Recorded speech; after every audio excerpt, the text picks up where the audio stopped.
La première journée, on fait quand même 27 € de chiffre d'affaires. J'ai trouvé 3 clients qui ont payé 9 € pour trouver leur professeur. Et ça paraît peu, mais je te jure, j'étais fou de joie. Ça validait un peu mon modèle économique.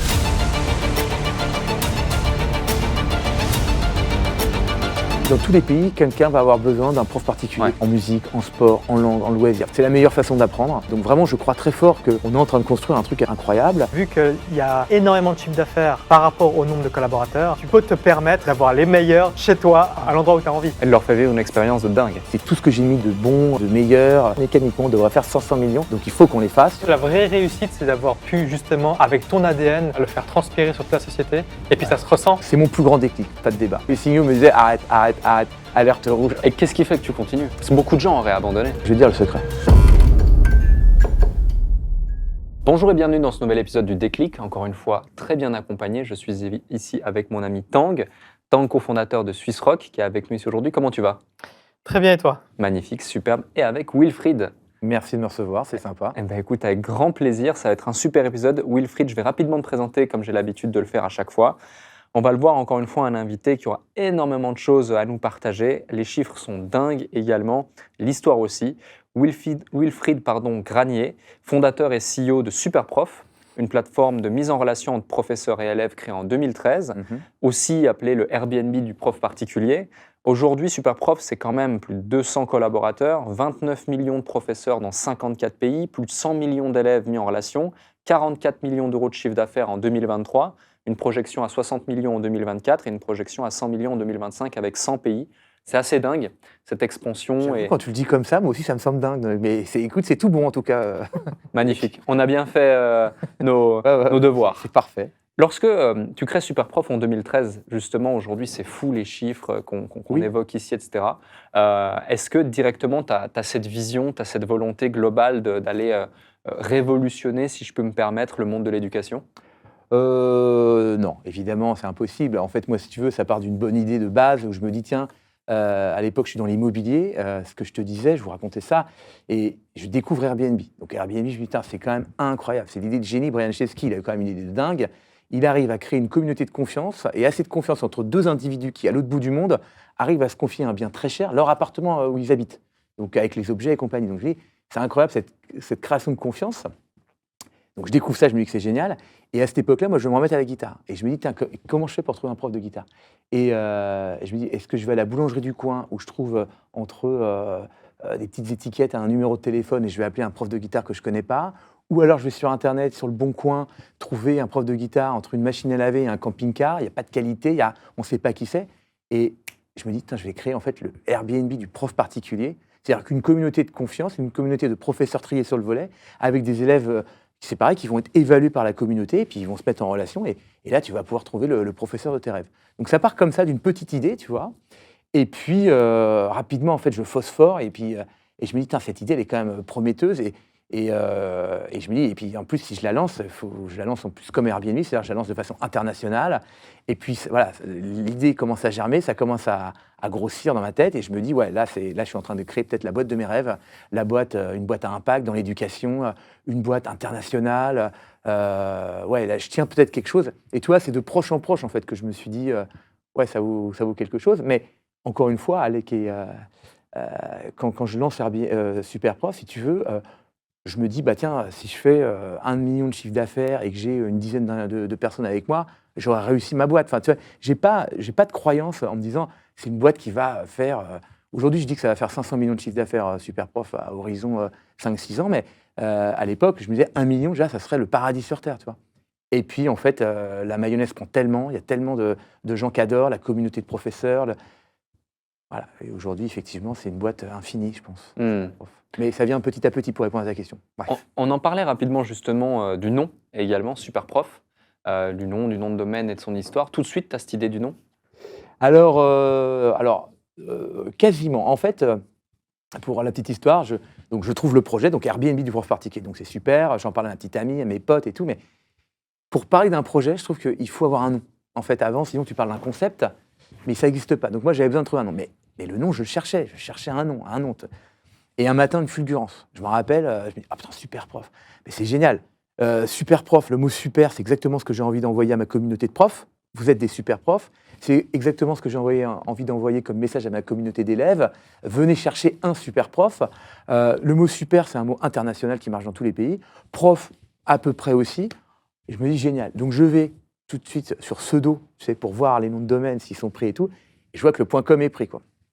Donc, bon, je suis un peu calmé, évidemment, parce que moi, j'avais quand même un budget pour lancer tout mon projet. Je m'étais fixé une petite enveloppe de 30 000 euros. Donc, racheter un nom de domaine, c'est compliqué. Et puis, bon, je me lance quand même parce que je l'aime bien. Et le mec me propose 25 000 euros pour vendre le nom de super prof. Donc, là, je suis un peu calmé. Je me dis, bon, une alternative, soit j'abandonne ce nom, j'en trouve un autre, parce que je n'avais pas encore lancé le projet. Mais je sais pas, j'aimais bien super prof. Super prof, ça sonnait bien, c'était un truc qui me plaisait. Et donc, je me lance dans la négociation avec ce vendeur. Et donc, je fais 1 000 euros. Et il me dit 24. Donc, je dis, putain, non, lui, il descend tout doucement. Moi, c'est des budgets que je ne pouvais pas du tout mettre. C'est tout le budget de mon site. Et puis, à un moment, je fais un all-in. C'est-à-dire, je lui dis, bah, écoute, c'est 5 000 euros à prendre ou à laisser. Je ne mettrai pas 1 euro de plus. C'est mon dernier mot, Jean-Pierre. 5 000. Tu prends ou tu ne prends pas? Et coup de chance, il prend. Donc, je rachète mon domaine 5 000 euros. Et puis, ça a été l'une des meilleures choses qui m'est arrivée parce que, en fait, avant, je te disais, j'étais dans l'immobilier. Donc, moi, j'achetais des appartements dans Paris, je les refaisais, j'avais des apporteurs d'affaires, je faisais de la location meublée professionnelle. D'ailleurs, c'est comme ça que j'avais découvert Airbnb. Et j'avais ce projet à côté, mais je pouvais un peu le procrastiner, si tu veux. Il n'y avait pas d'urgence absolue à le lancer. Et en fait, en mettant 5 000 euros, c'est le truc où moi, je ne peux pas me permettre de dire je mets 5 000 et puis on s'en fout, c'est pas grave. Non, 5 000, c'est trop d'argent pour moi. Et donc, je me suis dit, OK, donc là, tu achètes le nom de domaine 5 000, mais ça veut dire que dans 3 mois, le site est live. Ça veut dire que dans 3 mois plus 1 jour, tu commences à faire du chiffre d'affaires, quoi. Ou en tout cas, tu commences à le rentabiliser. Et donc, voilà. Donc, Superprof, j'ai racheté Superprof. Et puis, voilà, j'ai trouvé un développeur, un graphiste. Et puis, on a lancé août 2013, depuis la plage de Biarritz. Je suis en vacances. C'est bon, on appuie sur un bouton et Superprof est live. Waouh. Et ce graphiste, ce tech qui t'aide à développer le site, Ouais. Tu t'associes avec eux ou c'est Non. des gens que tu... Non, alors c'est des prestataires. Ouais. De toute façon, je ne vais pas m'associer. Au début, tu sais, je cherche juste un prestataire informatique. Alors, ce prestataire informatique que je prends au début, c'est mon CTO aujourd'hui. C'est-à-dire que 11 ans plus tard, il est toujours là et c'est le patron de tous mes ingénieurs. Et le graphiste qui était stagiaire dans une agence de com et tout, aujourd'hui, c'est mon chef de produit. Donc, c'est mon head of product. C'est lui, tout ce que tu vois sur Superprof, tout le branding, tout le visuel, c'est lui qui l'a créé. Donc, c'est pareil, ça fait 11 ans qu'on bosse tous les jours avec lui. Mais non, d'abord en prestataire. Et puis après, effectivement, quand je peux les embaucher en CDI, ils continuent l'aventure avec nous, quoi. Incroyable. Les premières actions que tu mets en place sur Superprof, justement, en août 2013, sur cette plage, tu lances. Ouais. Comment tu fais pour trouver les profs, trouver les élèves? Parce que finalement, ça fonctionne comme une marketplace. Donc, Ouais, exactement. Ouais. Supply, demand, évidemment, c'est important. Alors, bon, très vite, nous, on a compris qu'il fallait recruter des professeurs. Donc, on a mis vraiment toute notre force et toute notre énergie à recruter des professeurs en disant, voilà, l'offre va créer la propre demande. Et c'est très intéressant comme question, Alec. Et en fait, d'abord, je sens que quand je lance Superprof, il faut que j'ai quand même des profs. C'est ridicule, sinon, tu vois. Donc, au préalable, je rachète 2 petits sites internet français. Un qui s'appelle coursparticulier.org et un profelève.fr. Et ce qui fait que j'arrive à ces 2 petits sites internet, de petites annonces de profs, tu vois, qui ne sont pas incroyables, mais qui ont le mérite de m'apporter 13 000 annonces de profs. Et en fait, Superprof, qu'est-ce que c'est?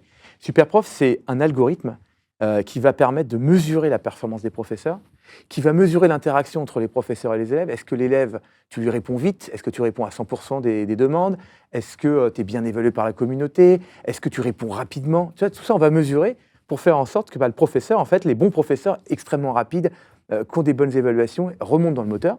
Puis ceux, effectivement, qui sont un petit peu à la traîne et qui ne correspondent pas à nos critères de qualité, en fait, disparaissent du moteur. Donc, c'est un algorithme de tri et de mesure. Évidemment, cet algorithme, aussi intelligent qu'il soit, même si au début, il est quand même assez basique, il faut de la data. Donc, du coup, je rachète ces 2 petits sites. Donc, quand je démarre, si tu veux, j'ai déjà 13 000 annonces de profs. Et ensuite, après, moi, Superprof, je pense tout de suite, non pas pour mes profs ni pour mes élèves, mais pour Google. Je dis, moi, j'ai pas de sous, je ne peux pas faire de marketing. J'avais décidé de ne pas lever d'argent parce que je m'étais dit, tiens, là, j'ai peut-être créé une boîte incroyable, donc j'ai envie de la garder toute ma vie. Donc, si je fais rentrer des fonds, ça veut dire que je dois vendre. Donc, je vais être en mode bootstrap dès le début, en mode contrôle, et puis en mode fun, kiff, quoi, vraiment. Donc, pas d'argent, donc il faut faire avec ses petites mains. Et donc, moi, ce que je savais assez bien faire avec ma casquette d'ancien ingénieur informatique, c'était faire du référencement naturel. Donc, en me disant aussi, stratégie du bon coin, c'est celui qui a le plus de trafic en fait qui gagne. Si tu veux, c'est pas le meilleur produit, c'est celui qui a le plus de trafic. Pour faire l'analogie avec un magasin, tu as un magasin qui a les plus beaux produits du monde, tu n'as personne qui rentre dedans, tu es mort. Tu as un magasin qui a des produits horribles, mais tu as tout le monde qui vient dedans. Au bout d'un moment, ton produit, tu vas comprendre ce que le mec il veut, tu vas l'améliorer et puis tu vas avoir toujours ce trafic énorme. Donc, pour Google, donc, quand on lance le site août 2013 depuis la plage de Biarritz, donc, le référencement naturel commence à prendre parce que du coup, j'ai racheté 2 anciens sites, donc on avait gardé tout leur trafic, plus ma base de professeurs. Et donc, qui fait que la première journée, on fait quand même 27 € de chiffre d'affaires. Voilà. 3 élèves, j'ai trouvé 3 clients qui ont payé 9 € pour trouver leur professeur. Et ça paraît peu, 27 € de chiffre d'affaires, mais je te jure, j'étais fou de joie. Parce que ça validait un peu mon modèle économique. C'est-à-dire que je me dis, tiens, si j'arrive à trouver 3 personnes aujourd'hui qui sont capables de payer, demain, il faut que j'en trouve 4, après-demain 5, et puis voilà, tu vois. C'est génial d'évoquer ce chiffre, 27 €, 3 élèves à 9 €, etc. Parce qu'aujourd'hui, on voit les grands chiffres. Et c'est un peu, je fais souvent l'analogie des réseaux sociaux où on voit la réussite, l'iceberg, etc. À la fin, et là, toi, tu es fou de joie sur ta plage, on t'imagine te dire « Ah, c'est bon, c'est validé ». 27 €. Non, vraiment. Mais là, toi, tu as quel âge? 35, 35? à l'époque. Ok. Ouais. Moi, j'ai 42 là. Ouais. Et je me rappelle très bien de cette époque parce que c'est quand tu as ouvert Superprof, moi je l'ai vu. Ah oui. Parce Ok. que j'étais aussi sur les réseaux. J'avais mis une marketplace pour les artistes et organisateurs d'événements. Ça s'appelait comment? Ça s'appelait Simple Booker Ok. à l'époque. Mais j'ai arrêté vers 2013 également mon site. Mais j'avais mis 2 ans d'investissement là-dedans. J'avais une dizaine de développeurs que j'avais d'abord essayé en Inde, après en Ukraine, comme d'habitude, tu sais, avec à l'époque ça s'appelait Upwork, et puis maintenant je crois que ça a changé de nom, la plateforme. Mais je regardais les modèles type Le Bon Coin, il y avait un truc Tocup avec, je crois que c'est Marc Simoncini, ou je sais pas, il y avait une équipe d'entrepreneurs qui avait fait un truc de Family job, Hero de métier. Ouais, peut-être. avec Marc Simoncini. Ouais. Family Hero, c'était effectivement de la mise en relation entre prof-élève, Ouais, c'est ça. nounou, garde d'enfants et compagnie. C'est ça. C'était vraiment pour les familles. Family Hero avec Marc Simoncini. Et il y avait M6 qui était rentré, ils avaient acheté, ils avaient pris, il y avait des pubs télé qui passaient et tout. Ouais. C'était, Moi, j'étais vraiment là-dessus. C'était là en 2011 et 2013, Ouais. à fond là-dessus. Et puis, et j'avais réuni une communauté de 30 000 artistes. Et puis, pareil, quand j'avais fait ma première transaction, parce qu'on prenait une commission entre artistes et organisateurs d'événements, c'était 20 €, parce que c'était minimum 20 € avec, ou 5% du cachet. Mon problème, c'est que ce n'était pas assez récurrent comme un prof. Ouais. Mais mon gros problème était la monétisation. Et là, bien sûr. je suis assez fasciné en fait par ce que tu as fait, parce que sans lever de fonds, et combien ça coûte un développeur, même à outsourcer, ça coûte hyper cher, faire tourner un site, ça coûte cher. Nous, on n'a jamais outsourcé nos développeurs. Tous nos développeurs sont toujours En plus, France. En Presta, au début, mais tout le monde est en France. Moi, alors quel était le secret de la monétisation pour pouvoir justement scaler comme tu as scalé? Écoute, c'est simple, comme je te disais, enveloppe de 30 000 €. Donc moi, il faut que je crée un premier site qui fait 30 000. Moi, j'en ai mis 200 000, j'ai pas Pardon? réussi. C'est quoi? J'en ai mis 200 000 de ma poche. Pas te dire, ouais. moi j'ai fait avec les moyens du bord. Alors moi je suis ingénieur informatique, donc déjà j'ai fait tout le cahier des charges. Ah ouais. Je sais faire des choses moi aussi pour simplifier. Je te promets que le lancement avec le développement et le graphisme, c'était et le nom de domaine, moins de 30 000 €. Ensuite, 27 € de chiffre d'affaires. Ouais. Et en mois de septembre, je me rappelle, je fais 6 000 € de chiffre d'affaires. 6 000 € en septembre. Ah ouais. Ouais. Donc là, Product Market Fit à fond, direct. Ouais. Croissance.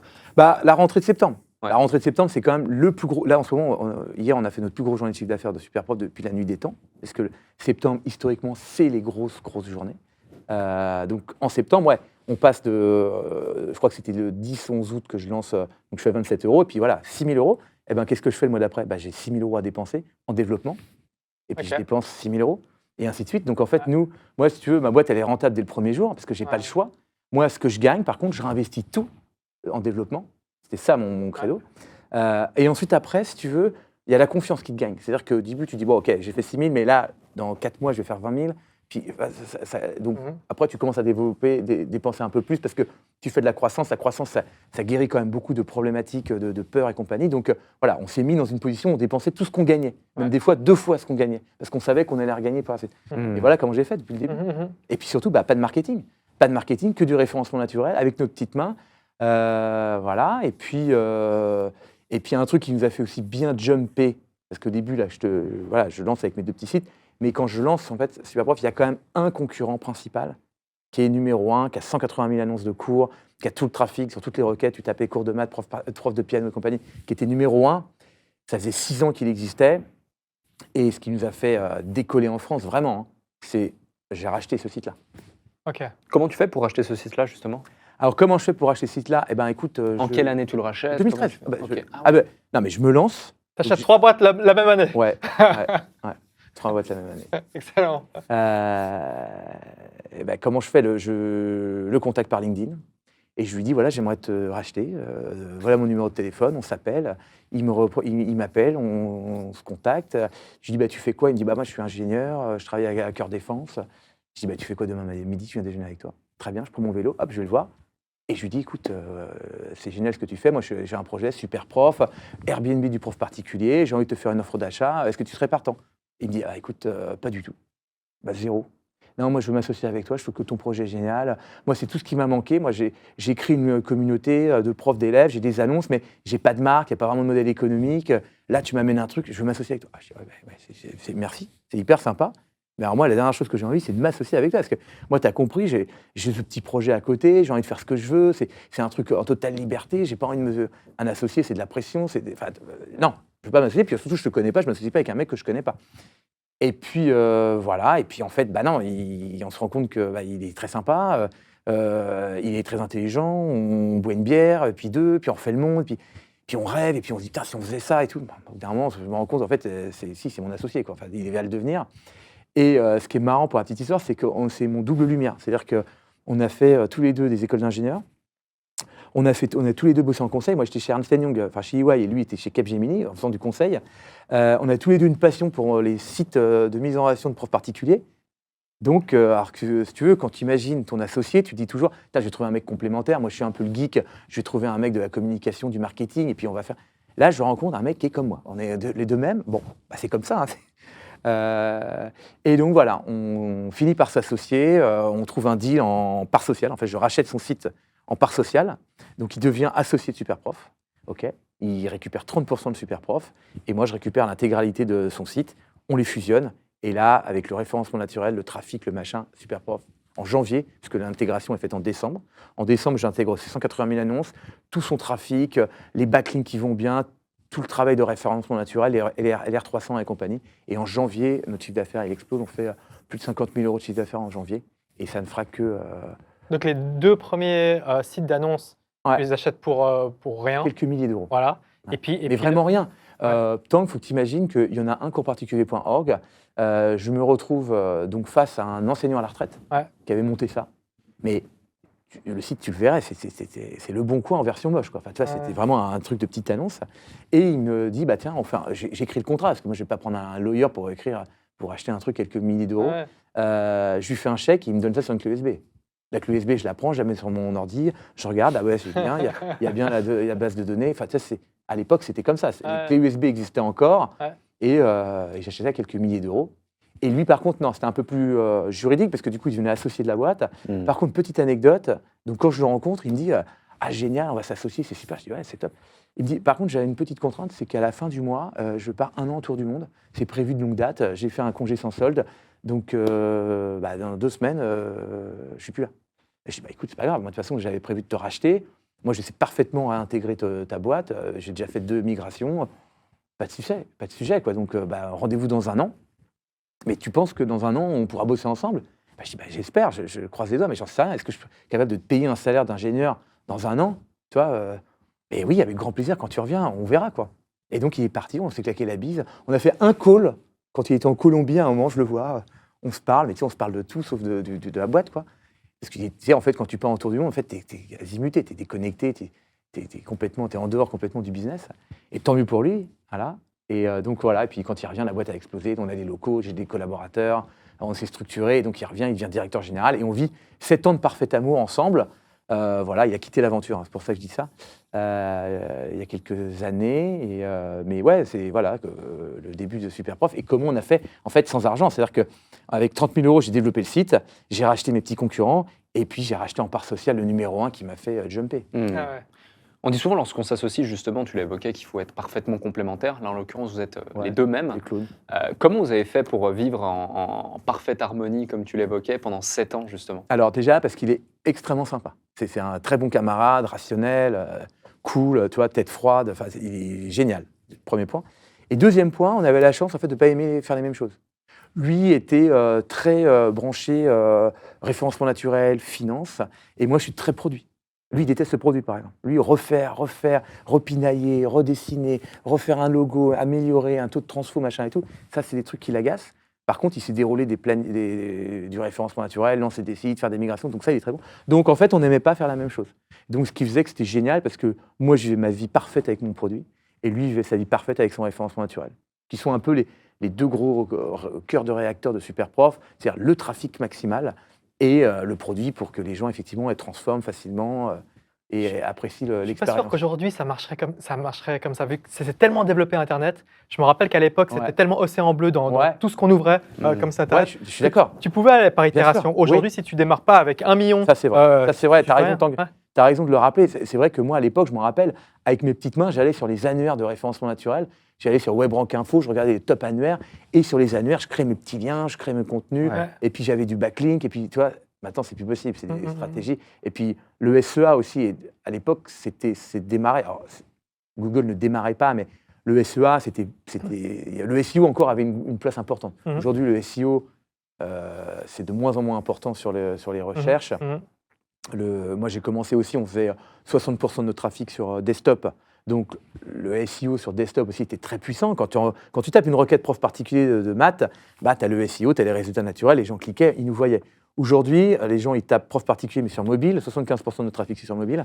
Or, en mobile, prof de maths, bah, tu as 5 ads payantes. Donc, tu n'as pas bidé sur les ads payantes. Déjà, le SEO, tu vois, donc c'est Ouais, de ouais. plus en plus dur, effectivement. Et le SEA, il faut des sommes Ouais.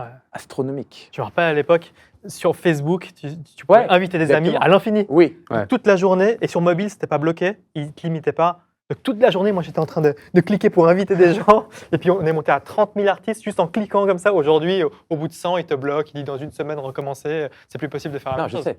C'était plus le Far West, tu as raison, il y avait plus de possibilités, il y avait plus de passer un peu, de contourner et trouver des trucs malins à faire, quoi. Aujourd'hui, effectivement, c'est quand même plus dominé par Ouais, la finance. Et, Donc, coup de bol, moi j'ai commencé il y a 10 ans. Donc, voilà. mais coup de bol ou pas, parce Bon, que c'était- finalement, il faut... Ouais, et puis, c'était le Far West, comme tu dis. Donc, Ça. tu allais dans un Ouais. marché qui n'existait pas. Il y avait un Oui. gros risque. Et puis, c'était compliqué de se monétiser aussi. À l'époque, Ouais. tu sais, Stripe, ça n'existait pas. Hein. Ouais. Là, maintenant, il y a plein de solutions qui font que tu peux monétiser plus facilement et compagnie. Donc, c'était plus dur, mais en même temps, il y avait des choses plus faciles. Voilà, c'était comme ça. Et comment ça se passe progressivement, justement, l'expansion? Parce qu'aujourd'hui, vous êtes dans 54 pays, Ouais, vous ouais, tendez à aller ouais. dans 100 pays. Les chiffres, on les a évoqués tout à l'heure, ils sont énormes. C'est l'expansion de dingue. Ouais. Donc, Ah bah, alors d'abord, c'est une volonté. Hein. Moi, je ne crois qu'à la croissance.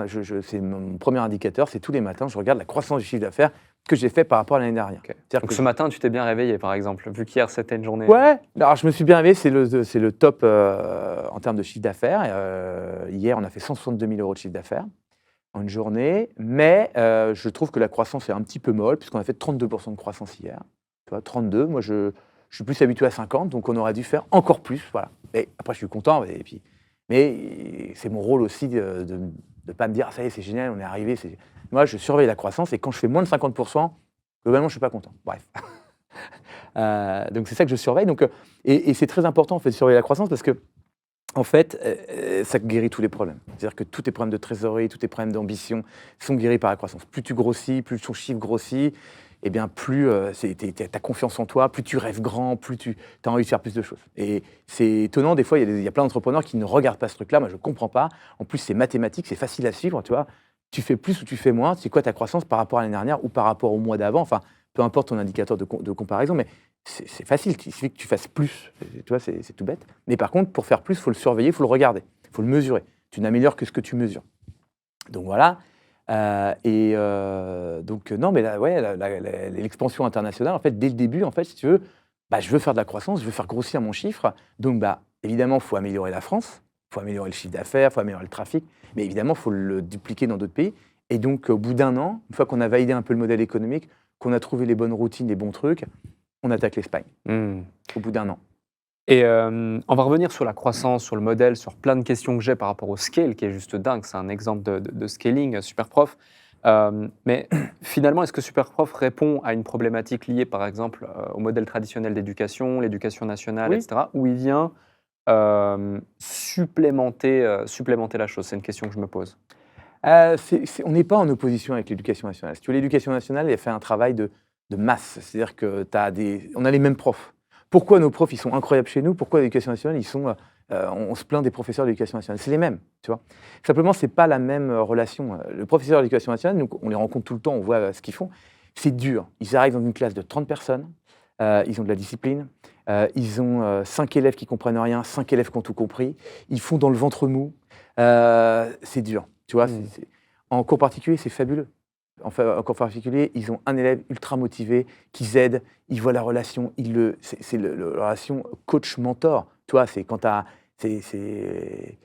cette relation, toi, tu te rends compte que tes profs, tu adores ta discipline, tu adores l'enseigner. Quand tu l'enseignes à quelqu'un et que ça marche, tu le vois progresser, que le mec il t'adore, qu'il fait encore mieux, c'est hyper vertueux. Quand au contraire, éducation nationale, tu t'enseignes qu'il y en a 5 qui comprennent rien, 5, tu te dis mais est-ce que je fais bien mon travail? Enfin, toi, c'est dur. C'est ça en fait. Tu vois, c'est pas qu'on est un complément, c'est qu'on fait pas le même travail que l'éducation nationale. Et c'est plus simple pour nous. Après, ce qui est compliqué, c'est que nous, c'est payant. Tu payes le prof, mais la relation entre le prof et l'élève, la relation de coach-mentor, c'est incroyable. Ouais. Et en tant qu'élève, on a tous été transformés ou galvanisés par un prof. À un moment, tu as un prof qui va te taper sur l'épaule. Qui devient presque en un sport, mentor. mais bien sûr, en sport ou au lycée, qui va dire putain, tu fais ça comme étude, mais tu pourrais faire beaucoup mieux. Regarde, tu pourrais faire ça. T'es le mec qui te donne confiance et tu te déchires en fait. Tu vois. C'est toi ce truc du prof qui te motive. Et ben c'est ça qu'on amène chez Superprof. Donc c'est complètement à Il y l'opposé. a une relation commerciale aussi. Ça n'a rien à voir en fait. Ouais. Le coach Ouais. est motivé à Ouais. faire progresser son client et Ouais, puis à faire mais évoluer. c'est au-delà, je pense, de la relation commerciale. Si tu veux, évidemment, le prof, il ne fait pas ça gratuitement, il se fait payer. Ouais. Mais si tu veux, ça, c'est un premier point, mais quand même, la relation, en fait, les profs, je vois bien, ils adorent leurs élèves et les élèves, ils adorent leurs professeurs. Il y a cette relation d'alchimie Ouais. qui est quand même créée, qui va au-delà de la relation commerciale et Mhm. tarifée. Tu vois ce que je veux dire? C'est que là, il y a quand même, il se passe vraiment quelque chose. Et c'est ça qu'on essaie de créer chez Superprof. Nous, en fait, on fait du matching, on crée de l'alchimie entre un prof et un élève. D'ailleurs, tu verras que, et c'est pareil, un truc que je ne comprends pas, beaucoup d'organismes de cours particuliers font pas du tout ça. Et je suis étonné parce que, en fait, tu les appelles, ils t'envoient un prof, tu l'as pas choisi. Moi, je crois très fort, tant que quand tu veux apprendre quelque chose, demain, tu veux te mettre aux échecs, tu veux te mettre au yoga, tu vas avoir plus envie de travailler avec tel type de professeur, tu vois, un senior, un jeune, un homme, une femme, enfin, tu vois, ce qu'il a fait telle école, tel machin et tout. Tu as plus envie de travailler avec cette personne, donc tu l'as choisi. Et pareil, le prof, nous, il doit accepter la demande de l'élève. C'est-à-dire que nous, on demande à l'élève, non pas dire je te veux toi comme prof et tu vas venir à la maison. Non, on demande à l'élève, explique-nous ton projet pédagogique, d'où tu viens, qui tu veux, pourquoi tu veux apprendre avec ce prof. Et c'est le prof aussi, il accepte. C'est-à-dire qu'il y a une double acceptation, en fait, tu vois, parce qu'il y a des profs qui sont à l'aise, par exemple, avec des jeunes, avec des seniors, avec des adultes. Enfin, tu vois, chacun a des particularités. Et nous, on croit très fort que l'élève doit choisir et le prof doit choisir son élève. Et là, une fois que tu as fait un matching et qu'il se rend compte, là, c'est de la haute performance. C'est quoi le modèle économique, justement? Il y a le pass élève à 29 € par mois, justement. Ouais, 39, mais enfin, ça dépend des pays. Donc, OK, pas 29, forcément tort, 39, mais mais quelques dizaines d'euros. Ensuite, est-ce que du coup l'élève doit payer en heure le prof? Est-ce que tout est inclus? Enfin, Ouais. comment ça marche? Ouais. Non, le pass élève, en fait, il faut savoir que tu as accès avec 39 €. En France, c'est 39 €, 29 €, 19 € en Espagne, 29 € en Italie, 4 € en Inde. Enfin, chaque pays a Adapté. son pricing, exactement. Mais en France, c'est 39 €. Pendant un mois, tu as accès à tous nos catalogues de professeurs. C'est ça le modèle. C'est que nous, en fait, après, tu payes ton professeur en direct. Okay, on ne prend aucune commission entre le prof et l'élève. Nous, on ne croit pas à la commission. La commission, c'est un truc aberrant. En fait, ça ne marche pas sur le long terme. Sur le repeat business, ça ne marche pas. À savoir, ton Airbnb, ça marche parce que tu loues une fois ton appartement, donc tu payes ta commission. Uber, tu vois une seule fois ton chauffeur, donc tu payes la commission. Mais si ton chauffeur, tu le voyais toutes les semaines, si ton Airbnb, tu y allais tous les mois, au bout d'un moment, tu dirais, bon, la plateforme, je la bypass. Donc, on n'a pas envie d'être bypassé parce que nous, c'est du repeat business. Et ensuite, après, moi, je n'ai pas envie de toucher à la rémunération de mes professeurs. J'ai envie de leur apporter un service où ils sont extrêmement bien payés. On ne touche pas à leurs sous. C'est ça aussi qui a fait le succès. C'est que moi, beaucoup de mes concurrents prennent des commissions Donc les profs, ils sont amputés de leur salaire. Ils préfèrent venir chez moi, enfin chez Superprof. Donc voilà, donc nous, on fait payer 39 €, tu as accès à tout le catalogue, tu contactes autant de professeurs que tu veux. Tu veux venir, du coup, Alec, toi, demain, tu cherches 3 professeurs, tu payes une fois 39 €, 30 jours, tu contactes les 3 professeurs, tu les trouves, tu vis ta vie avec eux pendant 10 ans, tu auras payé une seule fois 39 € chez nous. Dingue, ok. Ouais.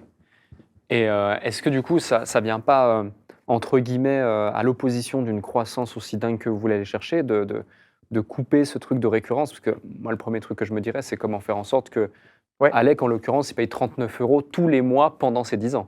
Alors nous, c'est ce qu'on essaie de te faire. C'est-à-dire qu'on essaye de te faire rester, parce que c'est un abonnement potentiellement, c'est-à-dire que tu peux rester abonné. Donc nous, ce qu'on essaie de faire, c'est notre job, mais les gens restent assez peu chez Superprof, parce qu'en en fait, très vite, ils trouvent leur professeur, ils vont rester 2-3 mois, mais nous, c'est tu viens pour prendre un cours de maths pour ton gamin, et puis on essaie de te faire rester le mois prochain pour prendre un cours d'œnologie, une masterclass avec ta copine de cuisine moléculaire. On essaie de te faire rester et de susciter ta curiosité pour que tu restes abonné chez nous et que tu continues d'apprendre. Pourquoi? Parce qu'on a plein de masterclass gratuites. On a plein de profs qui offrent le premier cours, qui te proposent des initiations et compagnie. Donc, on va essayer de te faire rester. On va te dire, bah, tiens, reprends le sport, tu voulais te mettre à l'anglais, tu voulais partir au Brésil, apprends le brésilien avec une personne du Brésil. On essaie de te faire rester, mais les gens arrêtent au bout d'un moment. Mais en fait, c'est pas si grave que ça, parce que en fait, la durée de vie d'un prof, c'est 1 an. En fait, tu vas rester 1 an avec le prof, parfois un peu plus, mais des fois, tu vas changer d'école ou le prof va s'en aller, tu vas déménager. Donc, il y a de la répétition, en fait. Naturellement, les gens, ils reviennent. Et moi, ce qui compte le plus avant de faire de la répétition, avant de les abonner aux Forces qui restent et compagnie, c'est qu'ils soient hyper contents du service. Si tu es content de Superprof, d'ailleurs, on pense qu'ils seront contents parce qu'on a vraiment des professeurs incroyables et fabuleux. On a les meilleurs professeurs du monde, ça, il n'y a pas de débat. Donc les gens sont contents, ils ont une belle image de Superprof. Ils reviennent dans 6 mois, 9 mois parce qu'ils ont envie cette fois-ci d'apprendre le ukulélé, ils ont envie d'apprendre à faire marcher une ruche en apiculture, ils ont envie d'apprendre à un sport, ils ont envie parce qu'ils partent à l'étranger, tu vois, ils reviennent. Donc c'est ça qui m'importe, c'est ça mon repeat business, c'est que la satisfaction de mes clients ils vont revenir. Parce que naturellement, en fait, comme l'expérience est incroyable et que tu payes que 39 €, t'as qu'une envie, c'est de retrouver ton mentor, quoi. Il y a un chiffre qu'on a vu lorsqu'on a préparé cet épisode qui est assez dingue et c'est que rien qu'en Inde, la plateforme gagnerait jusqu'à environ 15 000 nouveaux professeurs chaque jour. Oui. Comment on fait quand on a un tel volume de professeurs qui rentrent dans la plateforme, uniquement en Inde, donc j'imagine dans le monde entier c'est encore plus global, pour maintenir justement la qualité des professeurs, parce que finalement ce qui fait que le business fonctionne, c'est la satisfaction du client. Ouais. Ça doit être un vrai enjeu de réussir à les qualifier, de réussir à peut-être leur mettre en place un process. Ouais, alors en fait, ça c'est un process qui n'a fait que s'améliorer. Au début, moi quand j'ai commencé, on avait à peu près une vingtaine de critères sur les professeurs, tu vois, qui mesuraient la performance. Aujourd'hui, on a une centaine de critères, en fait. Et en fait, notre algorithme, il est hyper dur. C'est-à-dire qu'il ne tolère pas l'approximation. C'est-à-dire qu'aujourd'hui, il y a 15 000 profs qui s'inscrivent tous les jours chez Superprof. En Inde, on doit garder que 20% à peu près de ces gens-là. Parce qu'on leur demande de vérifier leur diplôme, on leur demande de vérifier leur identité, on leur demande de répondre en moins de 24 heures à leurs élèves, on leur demande de répondre, d'avoir un taux de réponse de 100%. On leur demande beaucoup de choses, en fait. Il faut que ce soit des professeurs engagés. Donc, nous, on part du principe. Et puis, pareil, il y a toute une gamification des professeurs, c'est-à-dire qu'on les fait monter, en fait, différents statuts. Donc, tu as les professeurs débutants, les professeurs confirmés, les super professeurs, les ambassadeurs. Voilà, on a un programme ambassadeur et tout pour nous aider, effectivement, à rayonner, à faire en sorte d'avoir des top profs qui nous aident à faire rayonner et à être encore meilleurs en réponse à leurs élèves. Mais tout ça, l'algorithme, il est dur, il est sévère. Et on ne tolère pas, en fait, un professeur qui fait ça de façon dilettante. On veut des professeurs ultra engagés. Donc, 20% à peu près qu'on garde. D'accord. Et qu'est-ce que vous pensez qu'est-ce que tu penses en fait du modèle qui est à l'opposé de ça, entre guillemets, à la masterclass, où justement, c'est des plateformes qui vendent des abonnements annuels aux élèves et ils se font leur sélection de profs. Qu'est-ce que tu penses de ce modèle? Alors, masterclass, ça n'a rien à voir, c'est du contenu. En fait, moi, c'est toute la différence. En fait, moi, je me suis pas mis à vendre du contenu, les MOOC, tous ces trucs-là, les tutos, les machins et tout. Il y a plein de solutions qui vendent du contenu. Tu vends du one-to-one. Ouais, moi, je crois que la meilleure façon pour apprendre quelque chose, si demain tu veux apprendre, il y a 1000 méthodes pour apprendre quelque chose. Demain, tu veux apprendre une langue, tu veux apprendre l'anglais, tu as Duolingo, tu as des méthodes à 6000 que tu peux acheter à la FNAC, tu as des tutos YouTube, tu as 1000 façons pour apprendre quelque chose. Mais nous, on croit que la meilleure façon pour apprendre vraiment quelque chose dans la durée, c'est de trouver le prof que tu adores et que tu vas rencontrer toutes les semaines et qui va te mettre un coup de pied aux fesses quand tu n'as pas fait tes exercices. Parce qu'en fait, sinon, c'est très dur de garder la motivation sur le long terme. Tout le monde, à un moment, a voulu apprendre quelque chose, a téléchargé ou payé un bouquin. Et puis 2 semaines plus tard, tu as arrêté, et puis après, puis voilà. Donc nous, on croit très fort, tu vois, au one-to-one. Donc, Et même si ça l'était pas, même si c'était, imaginons, un one-to-one, mais que ce soit les profs de super profs, ouais. tu vois, et puis que tu dis, bah voilà, c'est les meilleurs guitaristes, meilleurs machins dans chaque pays, et tu crées ton armée de super profs. Ouais, mais non, ça marche Ouais. pas encore. Ok. Pourquoi ça marche pas? Parce qu'on croit aussi vachement à la proximité géographique. Moi, pourquoi j'ai 29 millions de profs, Tanguy? C'est souvent, je pourrais en avoir 2000. Ouais. 2000 top profs, comme tu dis, mon Ouais. armée de killers absolus. Ouais. Mais sauf que quand tu habites à Limoges, quand tu habites à Marseille, quand tu habites à... il te faut un prof de guitare pas loin. Tu as envie de le voir. Moi, je crois très fort au présentiel. Moi, je n'ai pas des cours par webcam que je propose. Ah, parce que les gars, après, ils se voient en présentiel. Bien sûr. Ah, ok. Bien sûr. Ok. Moi, quand j'ai commencé, on faisait 90% de nos cours en présentiel. Waouh. Après, on a eu 100% Covid en webcam. Et après, maintenant, un truc hybride. Ah, Mm. Tu vois, on est... Mais non, c'est du présentiel. ok, Moi, ok. j'ai besoin, quand tu es à Los Angeles, enfin n'importe où, si tu veux, de taper prof de guitare et d'avoir dans un rayon de 5 km des top profs. Hmm. Mhm.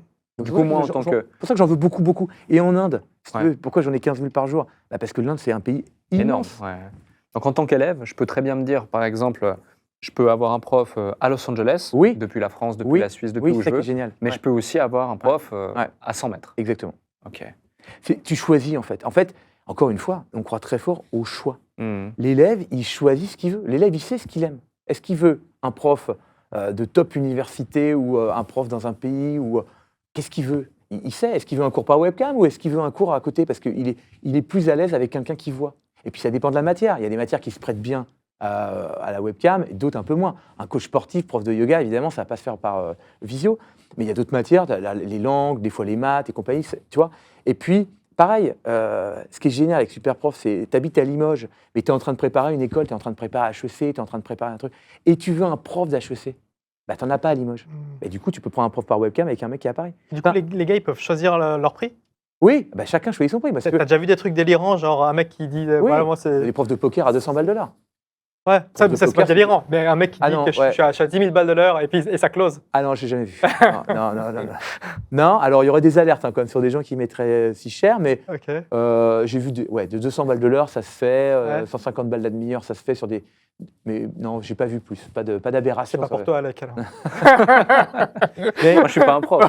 non, si, on a tous C'est pas un quelque chose. swindler non plus. On a tous quelque chose à enseigner, Alec, hein, tous quelque chose à enseigner ou à apprendre, hein, vraiment. Ouais, non. Justement, il y a un sujet aussi, c'est à chaque fois, lorsque tu as implémenté Superprof dans un nouveau pays, tu le dis, c'est comme un projet de cœur. Ouais. Et tu as réfléchi Ouais. justement C'est à pour ça qu'on lance l'implémentation. l'Espagne. Ouais. Tu peux nous en dire plus sur ce concept? Ouais. C'est assez dingue parce que souvent, tu vas implémenter ta boîte au niveau international, mais d'un point de vue stratégique, tu vas dire, OK, je vais d'abord aller pénétrer ce marché-là, c'est Ouais. plus simple, moins coûteux, etc. Non, mais- Voilà. Et là, en l'occurrence, C'est projet de cœur. En fait, Alec, c'est le succès de Superprof. Je crois que c'est parce que c'est que des choix de cœur. Et en fait, quand tu fais un choix de cœur, c'est un choix donc, que tu vas porter à 2000%. Quand tu vas faire quelque chose que tu aimes, tu es 10 fois plus fort. Si demain, on t'impose de faire quelque chose que tu n'aimes pas, Hmm. tu vas le faire. Mais tu vas être moins bon, tu vas mettre moins Ouais. d'énergie, tu vas presque avoir envie de dire tiens, regarde, ça marche pas, je te l'avais dit. Tu vois. Donc, nous, on a fait que des choix. Moi, je me suis pas dit je vais faire un business case, je vais regarder études de marché et compagnie. D'abord, je lance l'Espagne parce que l'Espagne, j'adore. Barcelone, Ibiza, moi, c'est des pays pas des pays, des endroits où j'adore partir en vacances. Je me dis, Superprof, boîte de mes rêves. Superprof, j'imaginais en France, et puis peut-être un moment à Barcelone, et puis tu vois, dans des endroits que je kiffe. Donc Ouais. on lance Superprof Espagne, deuxième pays. Pour lancer Superprof Espagne, c'est toujours la même technique d'ailleurs aujourd'hui, hein.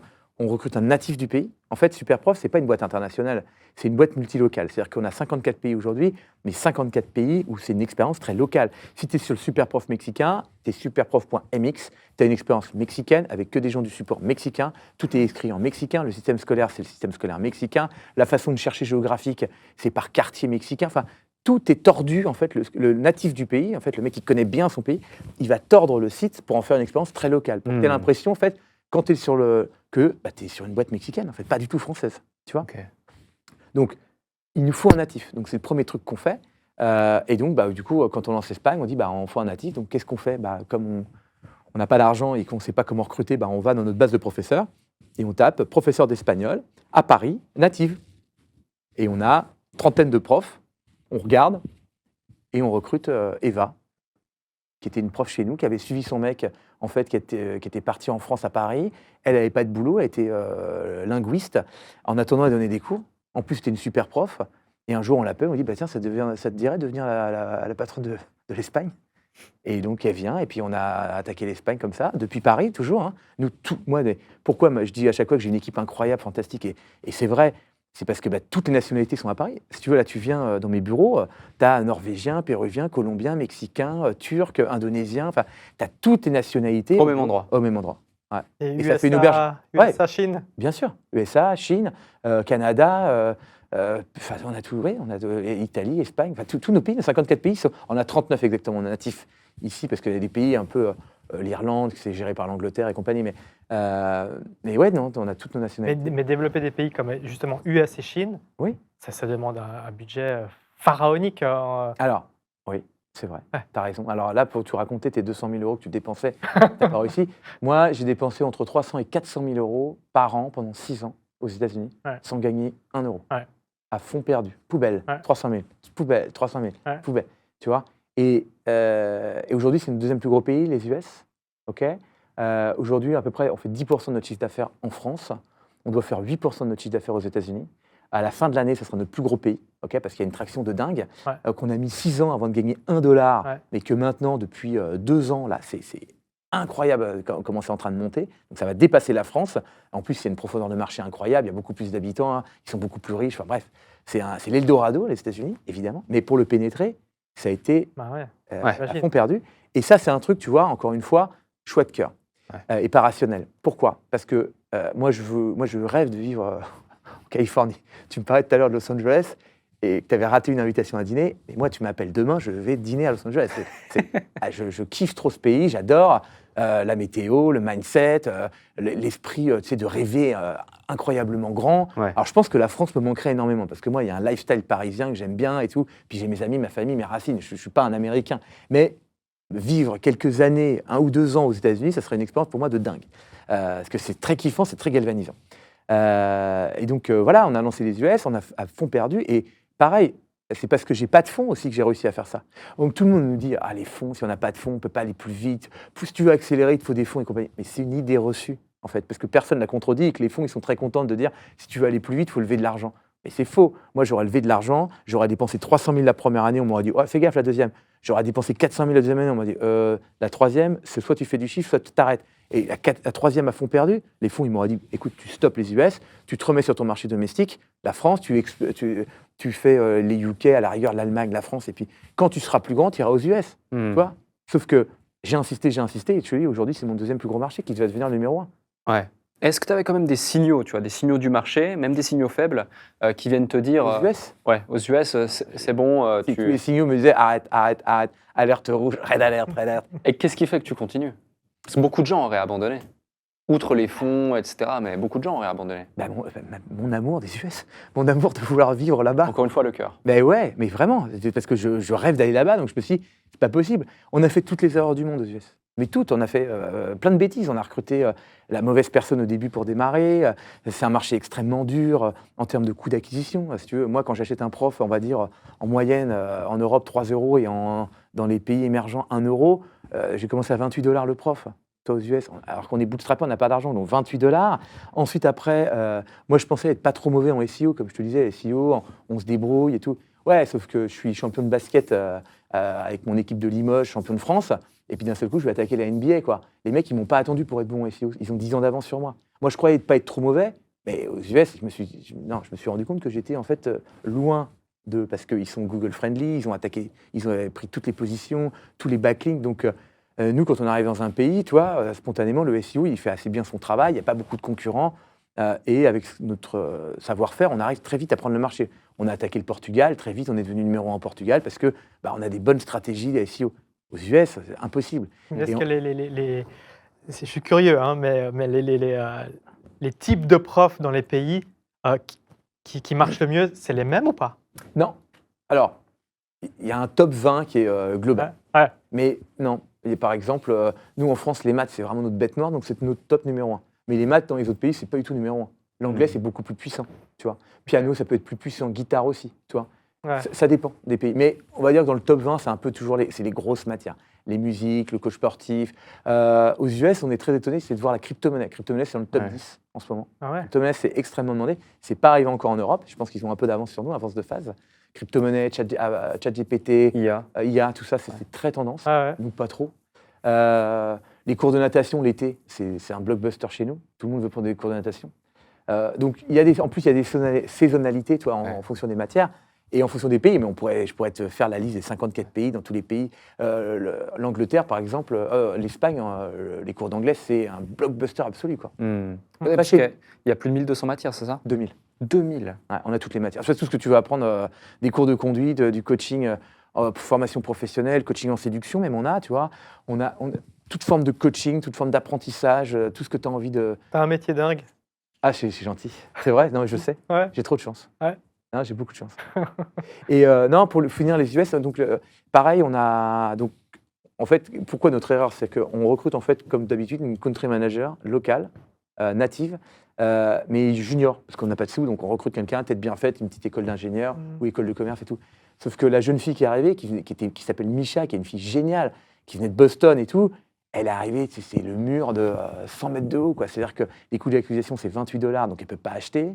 Le SEO, ça ne marche pas. Recruter des gens, faire de l'acquisition externe, la croissance externe, ça ne marche pas. Donc, elle s'est heurtée pendant 2 ans, si tu veux, à un mur qui était hyper dur pour elle. OK ? Et donc, en fait, ce qui nous a bien débloqué au bout de 2 ans déjà, c'est qu'on a recruté quelqu'un de beaucoup plus senior, qui avait déjà bossé chez Google, qui connaissait l'acquisition, donc qui nous a fait énormément diminuer nos coûts d'acquisition, qui nous a trouvé des relais aussi de Communication, croissance. Ouais, pour recruter des professeurs. Parce qu'en fait, le job du country manager, au-delà de se transformer le site en une expérience très locale, c'est de recruter massivement des profs.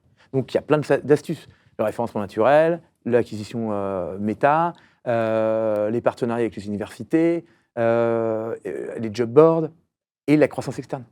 T'as tout pour recruter du prof, quoi. Tu parlais justement avant du statut ambassadeur, les profs viennent avec leurs élèves ou Non. ça aide ou... Non. Non les Donc il y a profs- vraiment une acquisition prof, Ouais. une acquisition élève. Ouais. Aujourd'hui, oui. Complètement Ouais, c'est complètement séparé.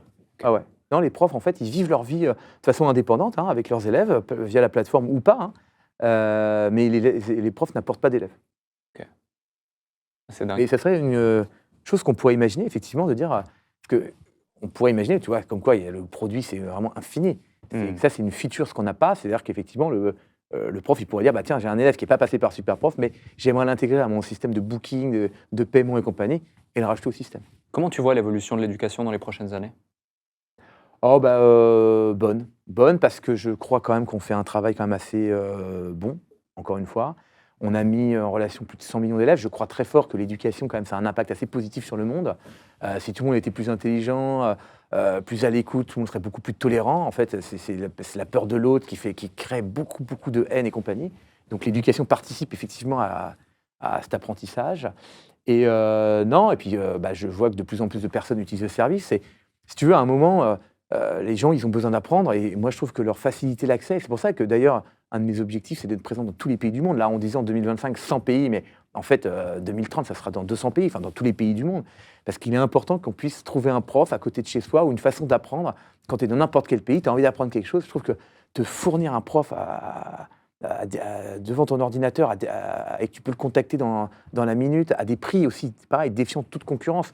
Il y a un truc sur lequel aussi on essaie de travailler, c'est diminuer les prix des cours pour les élèves, si tu veux. C'est parce qu'on permet aux élèves en fait, de contacter tous les professeurs du monde.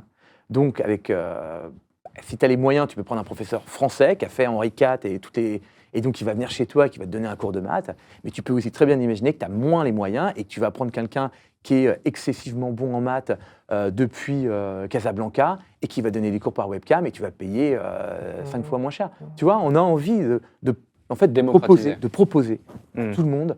Tiens, c'est quoi ton budget? Il n'y a pas de limite. Tiens, tu peux trouver ton prof. Regarde, on a un catalogue d'éventualités, de possibilités qui est infini. Donc, à toi de choisir avec qui tu te sens bien. Ouais. Aujourd'hui, vu ta croissance et puis justement la direction que le business prend, quels sont vraiment tes challenges? Ah non, mais déjà, on n'est pas numéro 1 dans tous les pays du monde. Hein. Les États-Unis sont encore numéro 1. Il y a un numéro 1 aux États-Unis qu'on n'a pas encore réussi à avoir. Et non, mais mes challenges, c'est l'ouverture encore de pays. On est que dans 54 pays, si tu veux.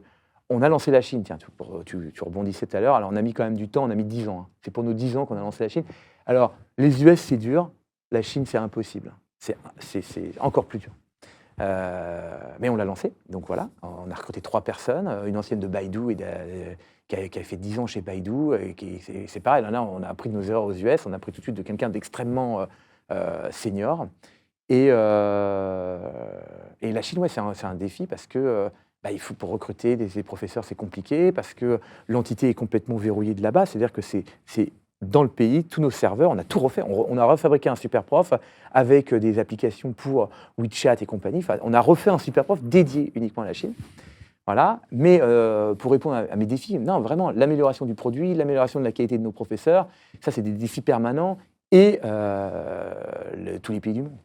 Là, tu parles du coup. Et puis chiffre d'affaires aussi. Chiffre d'affaires, faut grossir. Moi, je veux recruter encore plus de talents. Non, je veux qu'on soit le leader mondial du cours particulier. Je dirais la limitation, le gros challenge, là, il est opérationnel.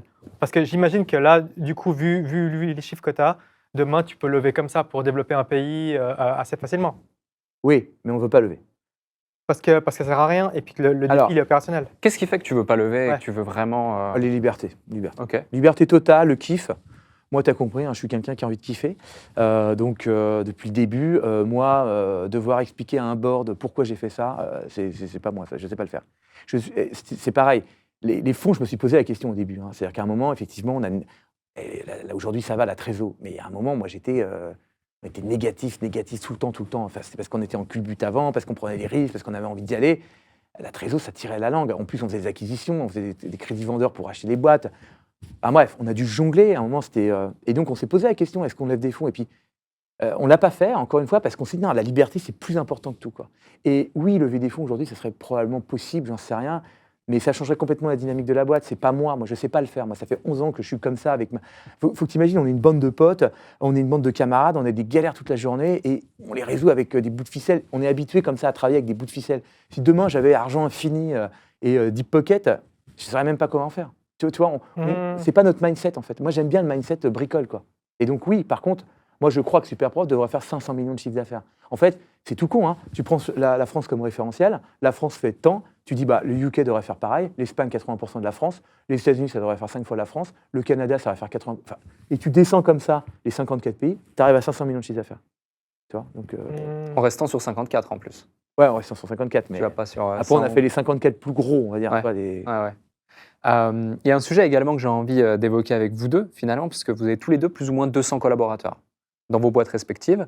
Sauf que toi, tu les as dans 4 coins du monde. Et en plus de ça, c'est multiculturel. En plus de ça, donc ça parle toutes les langues. C'est ça la force de l'équipe, la diversité. Ouais. C'est parce que moi, je pense que j'aurais 200 Parisiens, ce ne serait pas la même. Hein. Justement, comment tu gères ça? Parce que c'est hyper spécifique. Autant que toi, la plupart sont en Suisse ou alors en Europe.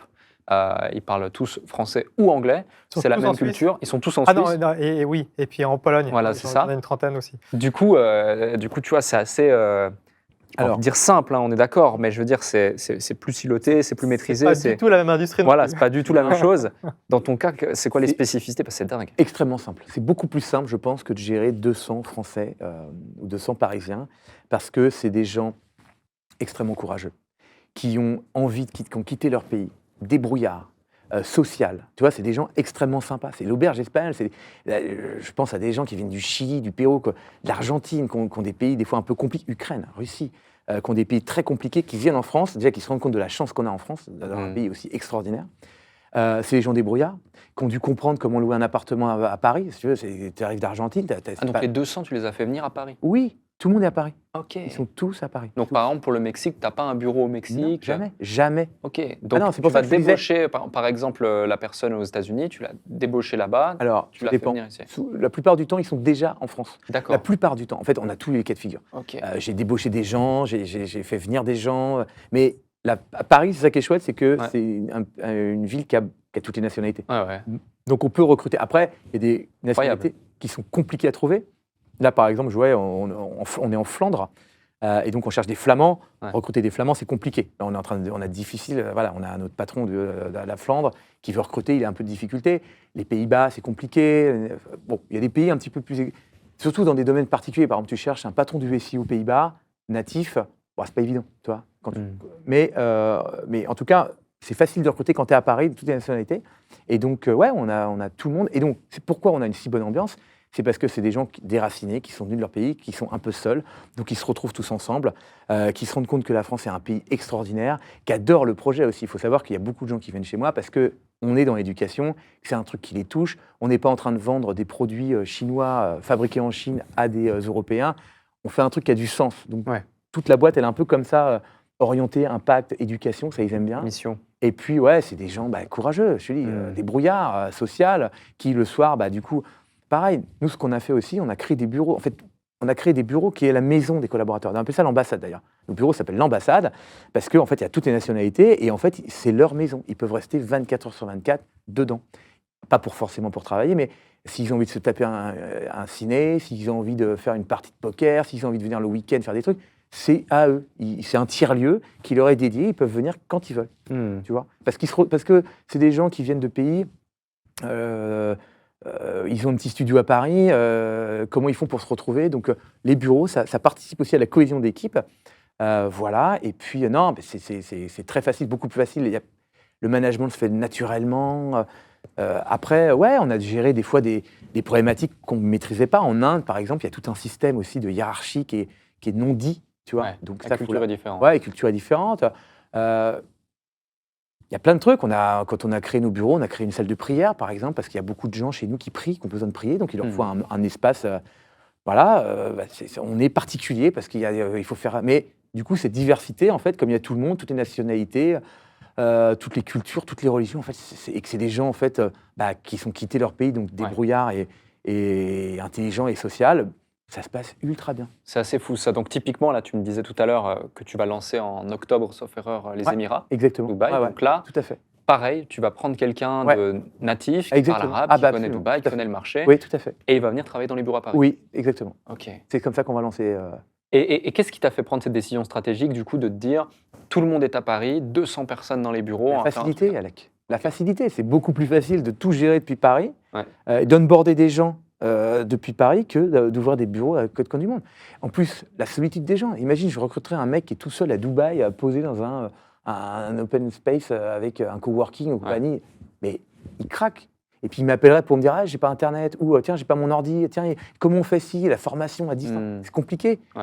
Superprof, c'est pas forcément un métier tous les jours hyper glamour, parce qu'il y a des choses un peu de la redite, répétition et compagnie. Ce qui te fait passer la pilule, en fait, parce que c'est justement d'arriver chez Superprof et d'avoir une ambiance incroyable, de déjeuner avec toutes les nationalités. C'est ça qui te fait kiffer vraiment Superprof, quoi. Et c'est pour ça que d'ailleurs personne ne quitte Superprof. Moi, j'ai pas de turnover. Personne ne veut quitter Superprof. Je le répète, la meilleure boîte du monde selon moi. C'est incroyable. C'est pour ça que moi je viens rêver. Et c'est gentil de me dire que j'ai un chouette boulot parce que c'est vrai que j'ai beaucoup de chance. C'est incroyable cette diversité. C'est la puissance des modèles justement économiques comme ça. Ouais. Vu qu'il y a énormément de chiffre d'affaires par rapport au nombre de collaborateurs, et en fait tu peux te permettre d'avoir les meilleurs chez toi, à l'endroit où tu as envie. Elle leur fait vivre une expérience de dingue. C'est ça, ce qui n'est pas le cas dans les autres industries où c'est très compétitif, etc., où tu n'as pas les moyens parce que tu n'as pas un chiffre d'affaires qui est suffisamment grand par rapport à ton headcount. Là, c'est assez incroyable. C'est la guerre, justement, en Californie, de Netflix versus Google versus les GAFAM qui se battent pour avoir des mecs qui payent 500K le développeur. Mercenaires, quoi. Les mecs, ils sont à la première nouvelle levée de fonds, ils partent avec le nouveau. C'est ça. Non, mais c'est vrai que c'est beau à voir, effectivement. Mais tu vois, ça paraît logique de faire ça parce que du coup, ça rationalise. Quand on onboard quelqu'un qui arrive, on a lancé le Pérou, le mec, il arrive, il connaît personne, on lui explique comment faire, ce qu'il doit faire, sa mission, machin. Il y a des gens qui ont de l'expérience, donc il lui explique. Puis quand tu as un coup de mou, par exemple, quand tu n'arrives pas à recruter des professeurs, tu ne comprends pas pourquoi le canal d'acquisition ou c'est trop cher, machin. Il y a plein de gens qui vont te donner des astuces. Est-ce que tu ne crois pas que, par exemple, en exception, les États-Unis et la Chine, ils ne mériteraient pas leur équipe dans l'endroit en question? C'est possible. C'est possible. Alors, en fait, les États-Unis, probablement, et d'ailleurs, ça sera moi l'équipe. Je serai pas là-bas. Non, parce que je fais croire à tout le monde, c'est la blague, mais je dis, il est indiqué dans la convention collective de Superprof que le président doit habiter dans le pays qui fait le plus de chiffre d'affaires. Donc, c'est pour ça que je me bats pour que les US, ça dépasse la France. Là, ce sera la bonne raison. Mais pour répondre à un truc que tu disais, c'est que oui, ça semble logique d'avoir tout le monde au même endroit. Et Paris, c'est une ville fantastique pour ça, parce que du coup, tu peux recruter toutes les nationalités. Pour autant, tous les concurrents que je connais, tous, ils ont à chaque fois ouvert des bureaux dans les pays en mettant 4-5 personnes, avec un peu de marketing, un peu de machin. Tout le monde fait ça. C'est pour ça que je te posais la question, justement. Et j'ai vu, moi, par exemple, les gens chez Blablacar, par exemple, bon, qui sont extrêmement financés. C'est une boîte qui a... Mais quand ils lancent un pays, ils envoient un mec français du marketing dans le pays, déjà, c'est même pas un natif, pour recruter peut-être des gens, mais le patron, il n'est pas du pays. Tu vois, c'est totalement l'opposé de ce que je fais. Ouais. Moi, je fais que du natif dans Paris, et tous soudés et onboardés. Parce que peut-être que j'ai pas d'argent. Si j'avais de l'argent, tu vois, j'aurais utilisé les best practices que tout le monde m'aurait dit. Tous les fonds m'auraient dit ah maintenant quand tu lances un pays, il faut que tu envoies une équipe, il faut que tu fasses le marketing. Mais est-ce que c'est vraiment les la best lieux practice communs, les poncifs, je sais pas, tu sais. Est-ce que c'est vraiment la best practice? Parce que finalement, ton modèle a l'air de plutôt bien Je sais pas, je suis fonctionner. le seul à être dans 54 pays. Ils sont pas dans 54 pays. Il n'y a aucune boîte française qui est dans autant de pays que nous. Même les ultra financés, même ceux qui valent 2 milliards, 3 milliards, qui ont levé des centaines de millions. Malte, qui est incroyable, c'est une super boîte, qui fait beaucoup de chiffre d'affaires et tout. Ils sont dans 3-4 pays. Et ça me vient à te poser une autre question, c'est que, prenons le cas du Péruvien qui vient, qui arrive, pour lancer le Pérou. Donc j'imagine que c'est un talent, vous ne l'avez pas recruté comme ça. Il quitte tout, il quitte son pays, il quitte sa famille, il quitte ses amis, il quitte tout, pour venir à Paris. C'est quoi la culture Superprof? Parce qu'en plus de ça, tu dis qu'il y a très peu de turnover. Donc j'imagine qu'il y a une culture d'entreprise juste dingue. Mais qui plus est, ça doit être une culture qui est assez ouverte au monde parce qu'elle doit parler à tous. C'est une culture, effectivement, de la diversité. Donc tout le monde se sent bien chez Superprof parce qu'en fait, on t'accepte tel que tu es. Viens comme tu es. Tu sais, c'était la devise, une grande maison de burgers. Mais c'est vrai, en fait, voilà. Donc les gens se sentent bien. Tu peux pas t'imaginer le nombre de retours de gens qui m'ont dit ah putain mais moi enfin je suis comme je suis. Enfin je m'habille comme je veux. Enfin j'ai envie de dire ça. J'ai plus envie de me cacher. Les gens sont hyper parce que c'est comme ça. C'est Superprof, c'est naturel. Tu vois ce que je veux dire? C'est même pas une culture. Moi jamais j'ai fait venir une boîte qui me crée mes valeurs, mes 5 piliers que j'ai créés au mur, je sais pas, partage, amour, machin. Non, on n'a jamais fait ça, c'est naturel.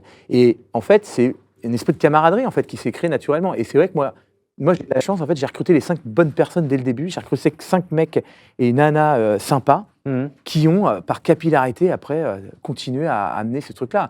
C'est vrai qu'au début, on disait, on a inventé, quand on était tout petit, on disait, on a inventé un nouveau management, c'est le love management, parce qu'on s'adore, on s'écoute. Non, mais c'est vrai, on disait ça pour rigoler, quoi.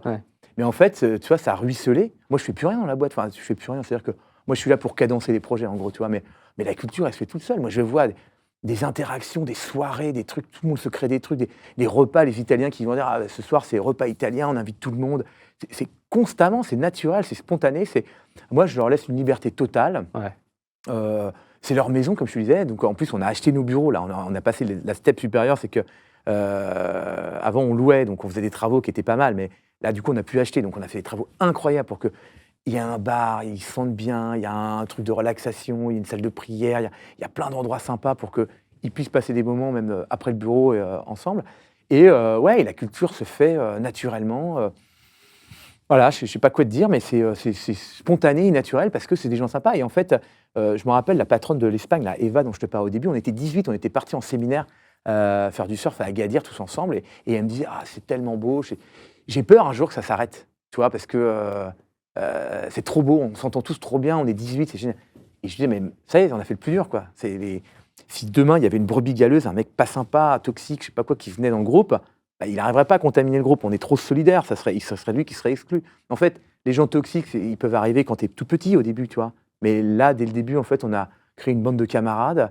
En plus, moi, je les adore. Donc, voilà. On s'aime tous réciproquement, on se met pas de pression, je sais pas comment dire. Comme une grande famille. Ouais, mais c'est vrai. Non, mais vous voyez plutôt comme une famille ou une équipe de foot? Non, famille. L'équipe de foot, je comprends rien, moi, ces trucs-là. Les gens qui me disent ah non, mais c'est de la performance, l'équipe de foot, toi, ça fait 10 ans que je travaille avec toi, tu as été blessé, tu dégages, j'en prends un nouveau. Ah non, c'est pas ça, c'est super prof. Ta rigueur, tu as un coup de mou, il y a un truc, tu t'es séparé avec ta copine, il y a un problème, je sais pas. On est tous là, viens, prends des jours de vacances, casse-toi, tu reviens, tu nous parles. Non, on est plutôt en train de prendre soin des gens.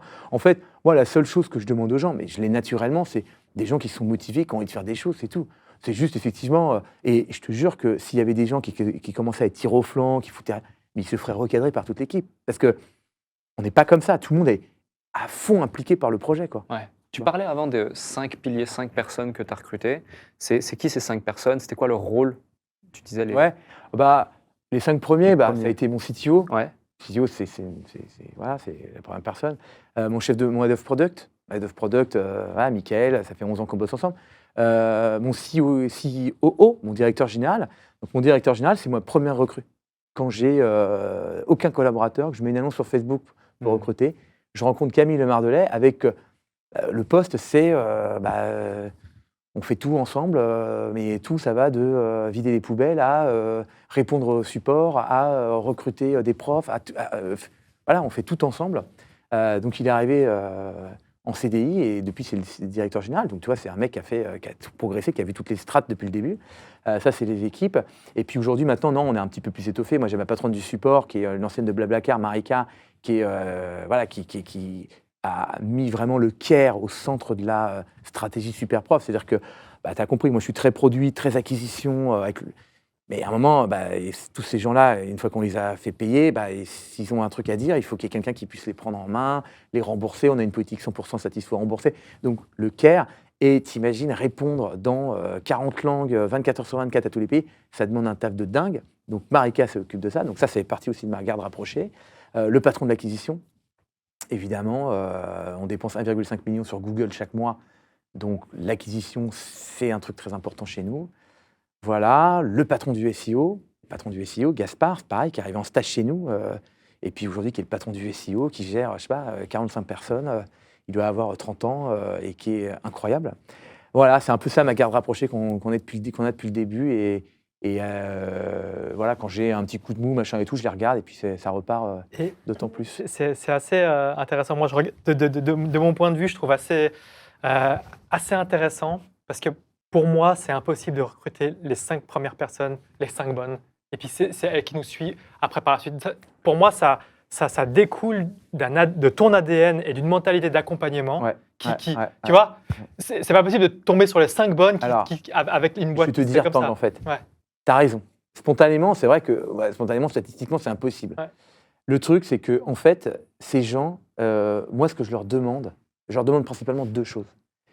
D'être sympa, qu'on s'entende bien, qu'ils soient ouverts, ça c'est hyper important, voilà, qu'on soit dans l'esprit de famille, l'esprit familial, c'est important. La collaboration avec les autres, on ne se tire pas dans les pattes. Tu vois. Si parmi les 5, il y avait ce truc-là qui n'était pas respecté, ils ne seraient plus là. Mais coup de chance, ils sont super cool. Et la motivation. Moi, je ne demande pas à avoir des gens excessivement bons.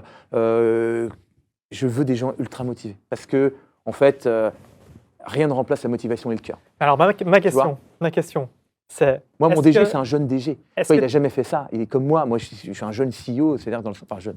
Mais est-ce que tes T'entends mecs sont payés plus que le marché? Ouais, bien sûr. En fait, le Je paye business extrêmement model, bien les gens. voilà, c'est ça. En fait, quand tu fais un top chiffre d'affaires Ouais. et que la top line fonctionne hyper bien, Ouais. et ben en fait, tu as les moyens en fait de leur donner le meilleur Ouais. et puis d'être sélectif. Ouais. C'est pour ça que moi, je veux même pas de débat sur le fait que les gens, en fin d'année ou un truc comme ça, ils me disent ah, écoute, on me propose plus et tout. C'est impossible. C'est impossible.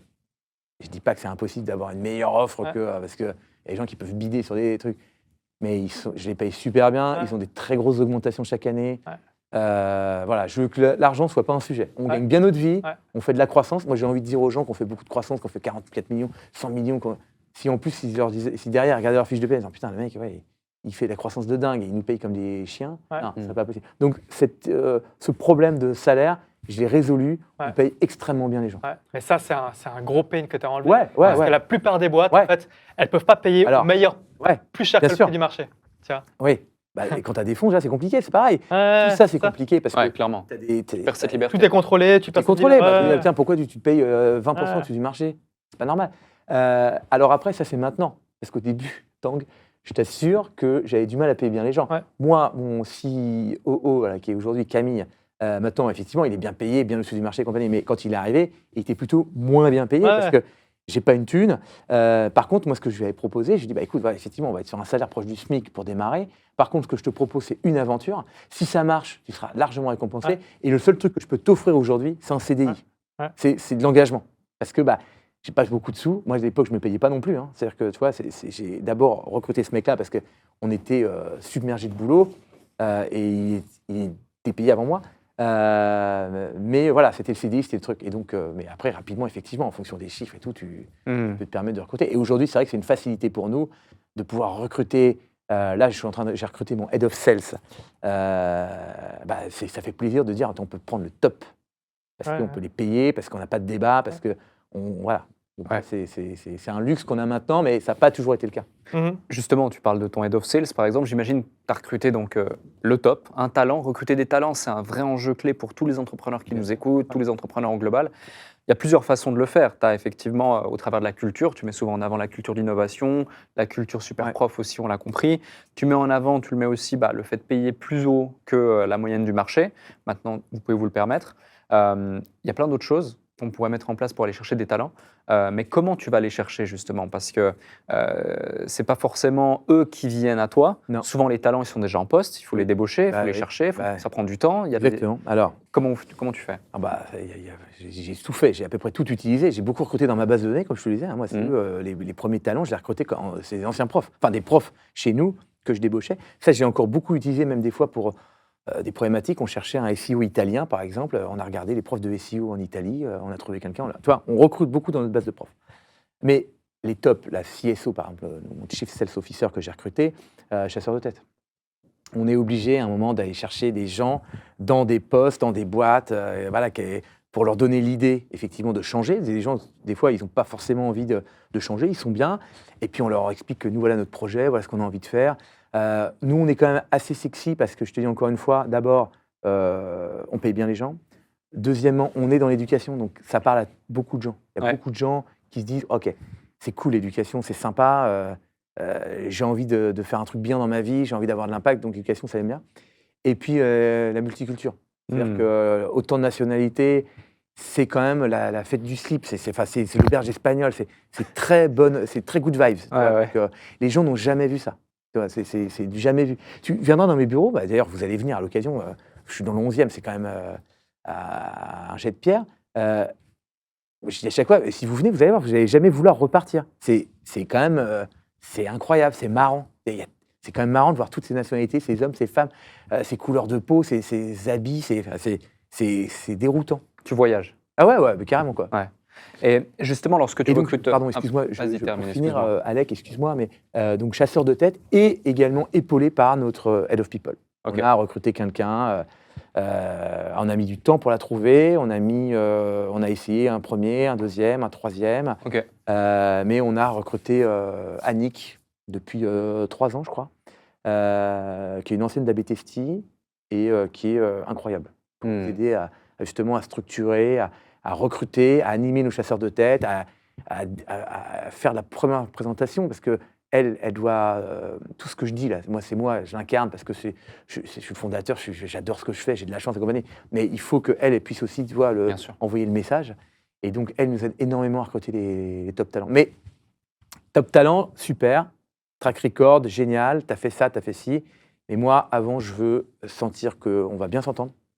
Et je veux un esprit de famille, je veux qu'on soit dans le même mood.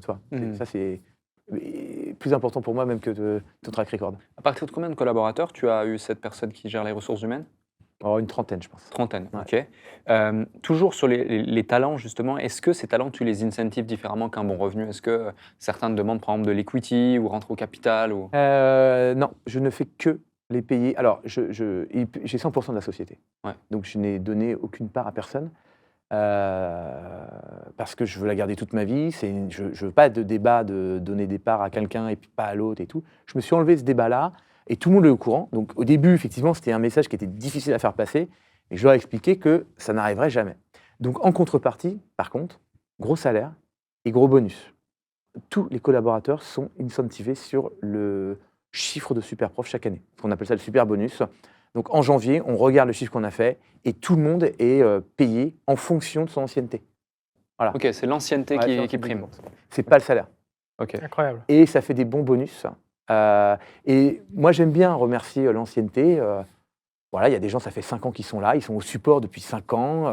Voilà, ils ont des salaires de gens du support. Alors, il y en a d'autres, c'est des head-off, donc ils sont plus grosse rémunération. Mais le super bonus, ça redistribue un peu l'écart. C'est-à-dire qu'en fait, c'est en fonction de ton ancienneté. Tu Donc, fidélises avec ça aussi. ouais, et puis tout le monde l'attend, le super bonus. Ouais.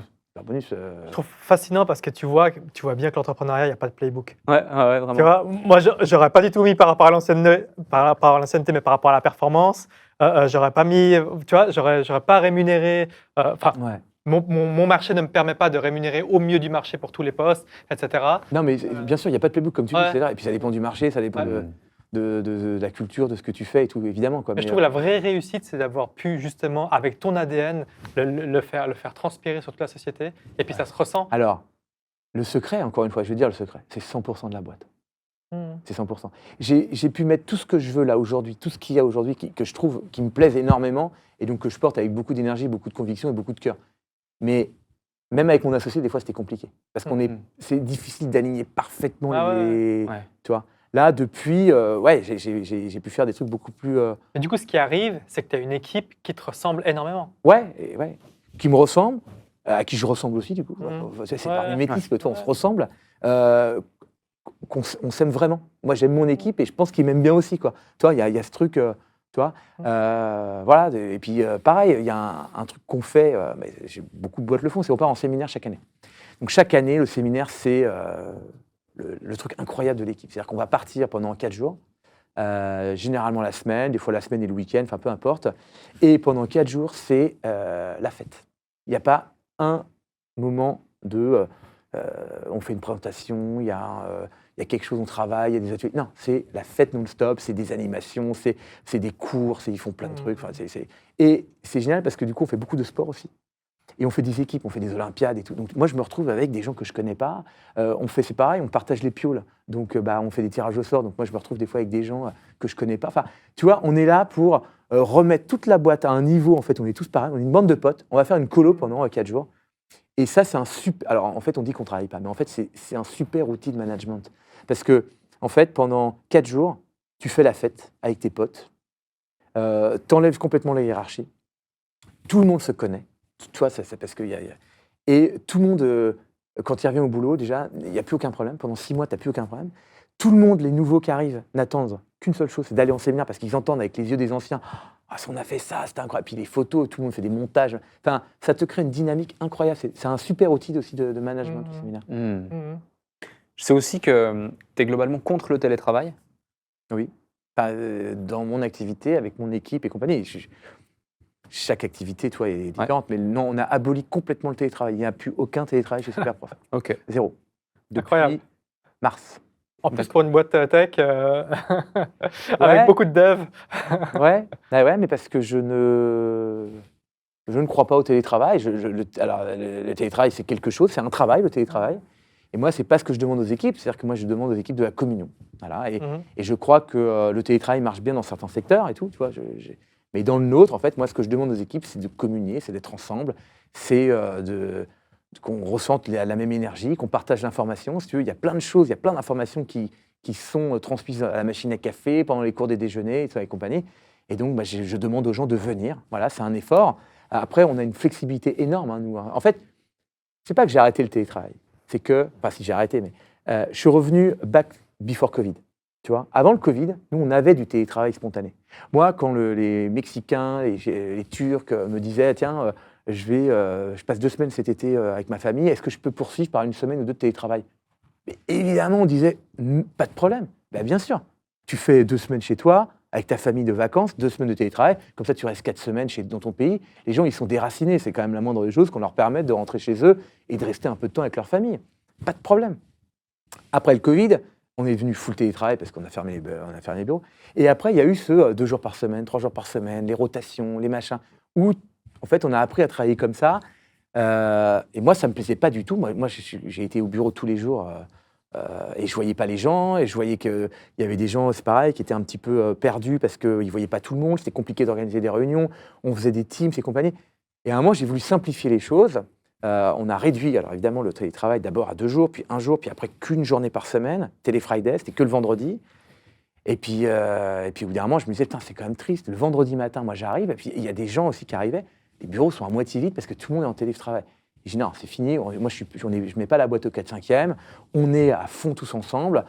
Donc, s'il y a des gens qui ont besoin de faire l'effort de venir au bureau le vendredi et qu'il y en a qui ne peuvent pas, on va aligner tout le monde. Donc, on arrête.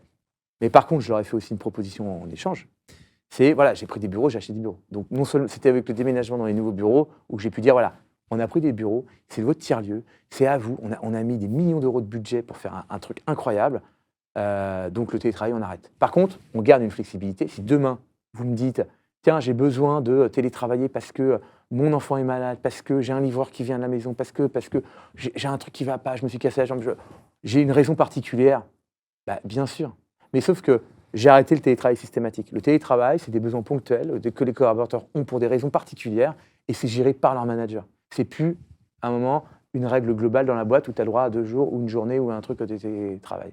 Et bien sûr, tous les étrangers peuvent faire du télétravail autant qu'ils veulent. Quand ils restent dans leur famille, après 2-3 semaines de vacances, ils poursuivent du télétravail, aucun sujet. Et en termes de temps aujourd'hui, comment est-ce que tu gères est-ce que la boîte est toujours dépendante de toi ou plus? Ah, c'est une bonne question. Moi, je cherche à ce qu'elle soit dépendante, sinon je vais...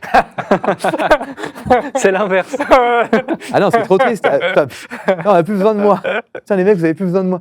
Non, je plaisante. Je pense qu'elle est parfaitement indépendante dans le sens où, moi, quand j'ai eu mon fils qui est arrivé, j'ai pris 3 mois de congé paternité. C'était hyper important. Mon fils, c'était l'événement de ma vie. Donc, je voulais vraiment passer beaucoup de temps avec lui quand il était petit. Donc, j'ai pris 3 mois, j'ai fait off la boîte. Pendant 3 mois, j'ai parlé à personne. Tu vois. Et donc, mon DG, il a pris d'ailleurs énormément de responsabilités, énormément de galons. Et les projets ont été menés, ça a continué nickel. Okay, donc, on pourrait dire, la boîte n'a pas besoin de moi. Pour vivre, elle n'a pas besoin de moi. Pour faire de la croissance, elle n'a pas besoin de moi. C'est cool. Ils sont super capés. J'ai les Avengers, c'est ma team d'Avengers. C'est où je te dis, les patrons de l'acquisition, patrons de Head of People, le support et compagnie, tout le monde est là. Ils sont super soudés, ils s'adorent. Donc la boîte, elle tourne. Il n'y a pas besoin de moi. Mais moi, qu'est-ce que je fais? C'est quoi mon rôle? De cadencer, en fait, d'aller plus vite, de chercher plus de croissance, de prendre encore plus de risques. En fait, c'est ça, mon rôle. Donc, elle n'a pas besoin de moi, mais elle a besoin de moi pour aller peut-être plus vite. J'accélère quand même. Créer de l'inertie. Ouais, créer du dynamisme, plutôt. Tu vois, parce que, voilà, eux, c'est comme tout, tu vois, ils ont la tête chacun dans leur guidon, tu vois, ils sont hyper opérationnels. Moi, j'ai la chance d'avoir une vision un peu au-dessus, donc de dire, tiens, là, on peut accélérer là, on peut faire ça. Et puis, ouais, je suis, quand il y a un blocage, quand il y a un truc, je suis là pour mettre un peu d'huile partout, tu vois. Tiens, Justement, l'huile que tu mets, parce que moi, je vis ça au quotidien, hein. Entre les différents départements, l'huile que tu dois mettre, le leadership, la vision, prendre la décision, quel temps ça te prend aujourd'hui? 100% de mon temps. Ouais. Alors, j'ai de la chance de pouvoir quand même discuter avec vous, prendre du temps et tout pour faire d'autres choses. Mais oui, non, je suis encore très opérationnel. Je fais beaucoup de one-to-one encore, bien sûr. Parce que ça me plaît, en fait. Moi, j'aime bien avoir les mains dans le cambouis. Je ne suis pas un stratège et un visionnaire absolu. Tu vois ce que je veux dire? C'est que moi, je suis quand même dans l'opérationnel, je suis dans le produit. Moi, j'adore le produit. Donc, moi, avec mon chef de produit, tous les jours, on brainstorm sur les nouvelles pages, les nouvelles features, les fonctionnalités, les trucs. Enfin, tu vois, je suis encore très... L'application, là, en ce moment, on est en train énormément de travailler sur notre application parce que, comme je te disais, Alec, au début, c'est qu'on était très desktop. Après, on est devenu très mobile. Et maintenant, on est très appli. Mais du coup, on change de métier parce qu'au début, on n'était pas mauvais en desktop. Après, on est devenu pas mauvais en mobile. Et là, maintenant, on commence à être pas mauvais en appli. Mais toi, l'appli, on remet notre travail sur l'ouvrage. Et puis voilà. Et ça me prend encore beaucoup de temps. Ouais. Alors, des fois, ça m'agace, évidemment, tant que tu t'imagines bien. Tu me dis, c'est pas possible, mais ça pourrait avancer sans moi. Putain, ils me demandent des validations et tout. Alors, et je ne suis pas un mec qui fait du micromanagement et qui valide. Moi, quand ils me demandent des validations, je leur dis, tu as tout vérifié, c'est bon, fais-le. Tu n'as pas besoin de moi. Parce que la validation, c'est un truc très confortable. On demande au grand patron, tiens, tu peux me valider, comme ça, je n'ai pas regardé jusqu'au bout. Et donc là, ils gagnent en indépendance. Mais des fois, ça m'agace. Et puis, en fait, non. Et puis, je kiffe. Ça fait 10 ans que je fais ça. J'ai toujours la même motive. Donc, ouais, j'aime bien. Et puis, le jour, je te dis, où encore une fois, je verrai avec ma boîte qui est complètement autonome, il n'y a plus besoin de moi. Je serai le plus triste du monde. Ce serait impossible parce que tu seras toujours le créatif, Ouais, qui avoir de nouvelles ouais. idées, qui développer de nouveaux marchés. Ah oui, je suis d'accord. Non, Clairement. j'ai pas mal d'idées. Moi, Tu disais tout à l'heure justement par rapport aux idées que tu te concentres également sur l'amélioration du produit, l'amélioration Ouais. de tout ça. Beaucoup. Concrètement, parce que tu vois, j'ai l'impression que le produit, c'est sensiblement toujours le même, c'est-à-dire un abonnement qui va différer selon le marché, etc. Et les prix en face des différents profs. Ouais. C'est quoi? Alors. C'est l'amélioration de l'UX? Ouais. Le produit, effectivement, c'est un prof. C'est ça notre produit. Ouais. Le meilleur prof du monde. Mais d'abord, l'amélioration de la qualité du prof. Encore Ok. une fois, ça, c'est un truc, c'est mon obsession. Hein. Donc là, vous faites quoi? Vous montez en compétences, Bah, meilleurs on les critères? on les aide, on leur fait des interviews, on les aide à passer des statuts, Ouais. plus de recommandations, plus d'évaluations, répondre plus rapidement. On leur aide les aide à avoir des meilleures vidéos, des meilleures photos. Hmm. Là, on leur a mis à disposition ChatGPT pour qu'ils puissent avoir des corrections d'annonces, des améliorations d'annonces et mieux expliquer à leurs élèves ce qu'ils font. Tu vois, donc l'IA est une aide pour la création de contenu, même pour eux. Donc voilà. Mais ça, on le fait, tu vois, avec 29 millions. Donc c'est un boulot de titan, en fait. Ouais. Le matching, c'est-à-dire que comment aider l'élève à mieux trouver son prof. Nous, tu as compris, c'est te faire matcher avec le meilleur prof qui soit. Ouais. Donc, il faut qu'on arrive à savoir qui tu es. Toi, Alec, tu as tel âge, tu as déjà fait tel cours, tu as pris tel prof. Voilà ce que tu as envie d'apprendre. Tu veux plutôt des cours par visio, des cours chez toi, à tel endroit. On essaie de te faire notre algorithme de tri. Il s'améliore en permanence. C'est Google. Google, leur algorithme de tri, tu vois bien, ça fait 20 ans qu'ils existent. Pourtant, leur algorithme, nous, c'est pareil. Nous, on améliore notre algorithme de tri et de matching pour essayer de faire encore mieux matcher le prof-élève plus simplement, plus rapidement. Ouais. Ça, pour que, en un clic, tout de suite, tu aies ton prof idéal. Tu vois. Et ensuite, après, l'expérience utilisateur, c'est-à-dire que la messagerie, le paiement, communiquer avec ton prof, est-ce que c'est facile? La visio, on a aujourd'hui, tu peux faire en visio directement sur SuperProf, tu cliques sur un bouton, hop, tu as une visio qui s'ouvre, ça appelle ton prof, tac, ça se connecte. Tout ça, cette amélioration du X. Et puis, encore une fois, on l'a fait sur le desktop, on l'a fait sur le mobile, et puis maintenant, on essaie de le faire sur l'appli. Ok. Donc, c'est ça l'amélioration du produit. Et puis après, c'est pareil, le paiement, c'est un vrai sujet aussi. Alors mon DG m'aide beaucoup là-dessus, mais le paiement en France, c'est facile. Mais en Turquie, en Indonésie, dans les pays exotiques, Les devises? en Inde, c'est compliqué. Ouais. On est multi-devises, ouais, Ouais. mais les prestataires de paiement, même Bien les sûr. cartes bleues, Ouais, les PSP, tout ça. les PayPal, les compagnies, tu vois, Mm. tout ce qu'on fait. Alors, on a plein de prestataires, partenaires. Pareil, on envoie beaucoup de SMS, donc on cherche des partenaires pour nous envoyer des SMS aux plus proches de nos élèves. Des SMS, je crois que j'en envoie genre 50 millions par mois, à peu près. Tu vois. Donc ça, c'est pareil. Tout ça, c'est le produit. Donc l'amélioration de l'expérience. Comment on fait pour que quand tu as une demande de cours, tu puisses répondre encore plus vite. Comment tu fais en tant qu'élève de trouver ton professeur encore plus rapidement. Et puis enlever la friction du paiement, et puis que l'expérience soit belle. Et puis, Très clair. et puis le visuel aussi, le design. Ouais. Un design, si tu veux, ça, avec le temps, ça devient démodé. Il y a des modes, tu vois. Si tu prenais SuperProf d'il y a 10 ans, tu regardes aujourd'hui, tu dis, alors qu'à l'époque, on a l'impression qu'on avait un style incroyable, Airbnb style, trop beau, machin. Maintenant, on trouverait ça ridicule, tu vois. Les méthodes, ça change un peu. Donc voilà, donc le visuel, en permanence, on refait toutes nos pages. Dès qu'on a fait une page, dès qu'on a refait la home, dans la roadmap, après, la home, elle revient 1 an et demi plus tard, on est en train de la refaire, quoi. Tu vois, les moteurs et les annonces, et la présentation des visuels. Complètement. J'ai envie de revenir sur un sujet également qui peut intéresser toutes les personnes qui nous écoutent. C'est que tu disais, donc tu as lancé SuperProf, ensuite vous étiez 2. Ouais. Vous étiez à 70-30, Ouais. c'est ça. Et puis, il y a 7 ans, cette personne est partie. Ouais. Comment ça s'est passé parce que là aussi, tu vois, des fois, justement, Ouais. la scission entre 2 associés peut parfois se passer mal, etc. Dans votre cas, comment ça s'est passé? Les histoires d'amour finissent mal en général, hein, et c'est une histoire d'amour, évidemment. Donc, écoute, ça s'est très bien passé. D'abord parce qu'il avait un autre projet. Donc, il voulait partir pour vraiment faire quelque chose d'autre. Il avait un projet professionnel, premier point. Deuxième point, il avait un projet géographique, il voulait vivre à l'étranger. Or, nous, tu as compris, tout est à Paris. Donc, c'est compliqué de bosser à l'étranger quand tu veux bosser pour SuperProf. Donc nouveau projet géographique.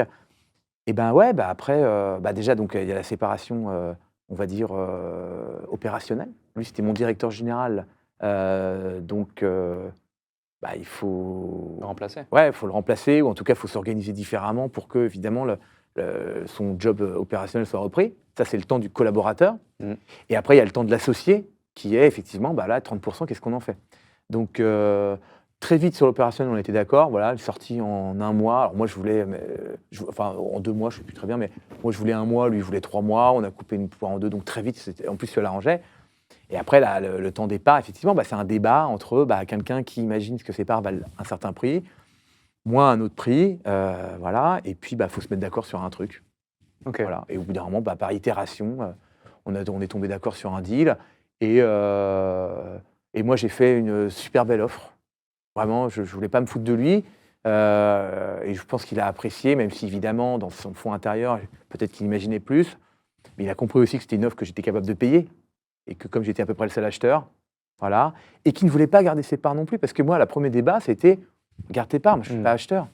Tu vois, ça a été ça le premier débat. Mais lui, il voulait absolument les vendre parce qu'il voulait partir sur un autre projet. Donc, il avait cette contrainte de vouloir vendre. Ouais. Donc déjà, quand tu es très vendeur, déjà, tu sais que ton prix va forcément être un peu plus bas. Et puis voilà, on a trouvé un bon deal. Et puis c'est quelqu'un de rationnel, c'est un ingénieur, moi aussi. Donc on n'est pas parti dans de l'émotionnel, dans des trucs complètement farfelus. On est quand même des gens assez... on peut poser un tableau Excel et puis dire, voilà ce que tu veux, voilà ce qu'on est capable de payer, qu'est-ce que tu en penses, comment on peut faire. Tu vois. Et puis on a trouvé un deal, mais très vite, une semaine ou 2. Et tu as utilisé un mécanisme financier particulier pour pouvoir payer ou tu as utilisé la trésor Oui, Ouais. dette. Dette, ok. Ouais. En fait, j'ai fait ce qu'on appelle une réduction de capital. Donc j'ai réduit mon capital, et ce capital a été racheté par la propre société. Donc moi, personnellement, je n'ai pas mis 1 euro, puisque du coup, c'est pas moi qui ai racheté, c'est la société qui a effacé les parts contre une rémunération. Et j'ai été voir mon banquier, gentil banquier, et je lui ai dit, écoute, voilà, moi j'ai besoin de faire un chèque de temps à mon associé pour la signature. Il m'a dit, pas de problème, on te fait le crédit 100% et on te l'étale sur 5 ans. Ok. Donc incroyable comme aventure, c'est que moi, à un moment, j'ai 70% de la boîte, j'ai ma trésor ici, je signe, j'ai 100% de la boîte, j'ai ma trésor ici, j'ai juste une dette sur 5 ans. Ça, c'est incroyable. Pour ça que je te pose la question, c'est un vrai sujet pour beaucoup Très beau à voir. qui ne connaissent pas justement ces mécanismes financiers et qui pourraient se dire, mais c'est la fin, c'est voilà. Surtout qu'en plus, tu avais vraiment cette volonté de garder cette liberté. Je pense que tu n'aurais pas voulu qu'un fonds rachète ses 30% ou qu'une tierce personne rachète son 30%. Non, parce qu'en fait, on avait une clause d'agrément et compagnie dans notre pacte d'actionnaires qui faisait que potentiellement, j'étais le seul acheteur. Okay. Tu vois ce que je veux dire? C'est que si je voulais faire rentrer un fonds, il fallait que j'ai l'agrément, il fallait qu'il ait mon agrément. J'ai plus de 2/3 des parts, j'ai un peu tout pouvoir, en fait. D'ailleurs, c'est, je pense, aussi pour ça qu'il est parti. C'est qu'au début, on trouvait ça bien 70-30. En fait, très vite, tu te rends compte qu'il y a quelqu'un qui a tout pouvoir et un qui sera toujours l'associé minoritaire, tu vois. Parce que tout était voté aux 2/3. Et d'ailleurs, moi, c'est pour ça que je voulais pas ces 100% au début, puisque c'est à part de l'ego. Moi, je me verse aucun dividende. Il faut savoir que depuis le début. On n'a pas sorti 1 euro de dividende, on réinvestit tout dans la boîte. Je me paye un très bon salaire, je suis très bien payé, je suis très content, mais je suis salarié. D'ailleurs, je suis salarié classique, donc pas de dividende. Donc, c'est pour ça que je lui disais, j'ai aucun intérêt à avoir 100% de la boîte, à part de l'ego trip qui faisait que j'avais 100% et que je pouvais me pavaner, puisqu'on ne se sert pas de dividende et que toutes les décisions sont prises aux 2/3. Donc, moi, je disais, garde tes parts pour plus tard. Peut-être qu'un jour, ça vaudra 1000, beaucoup plus. Moi, je trouve que c'est une situation confortable pour lui.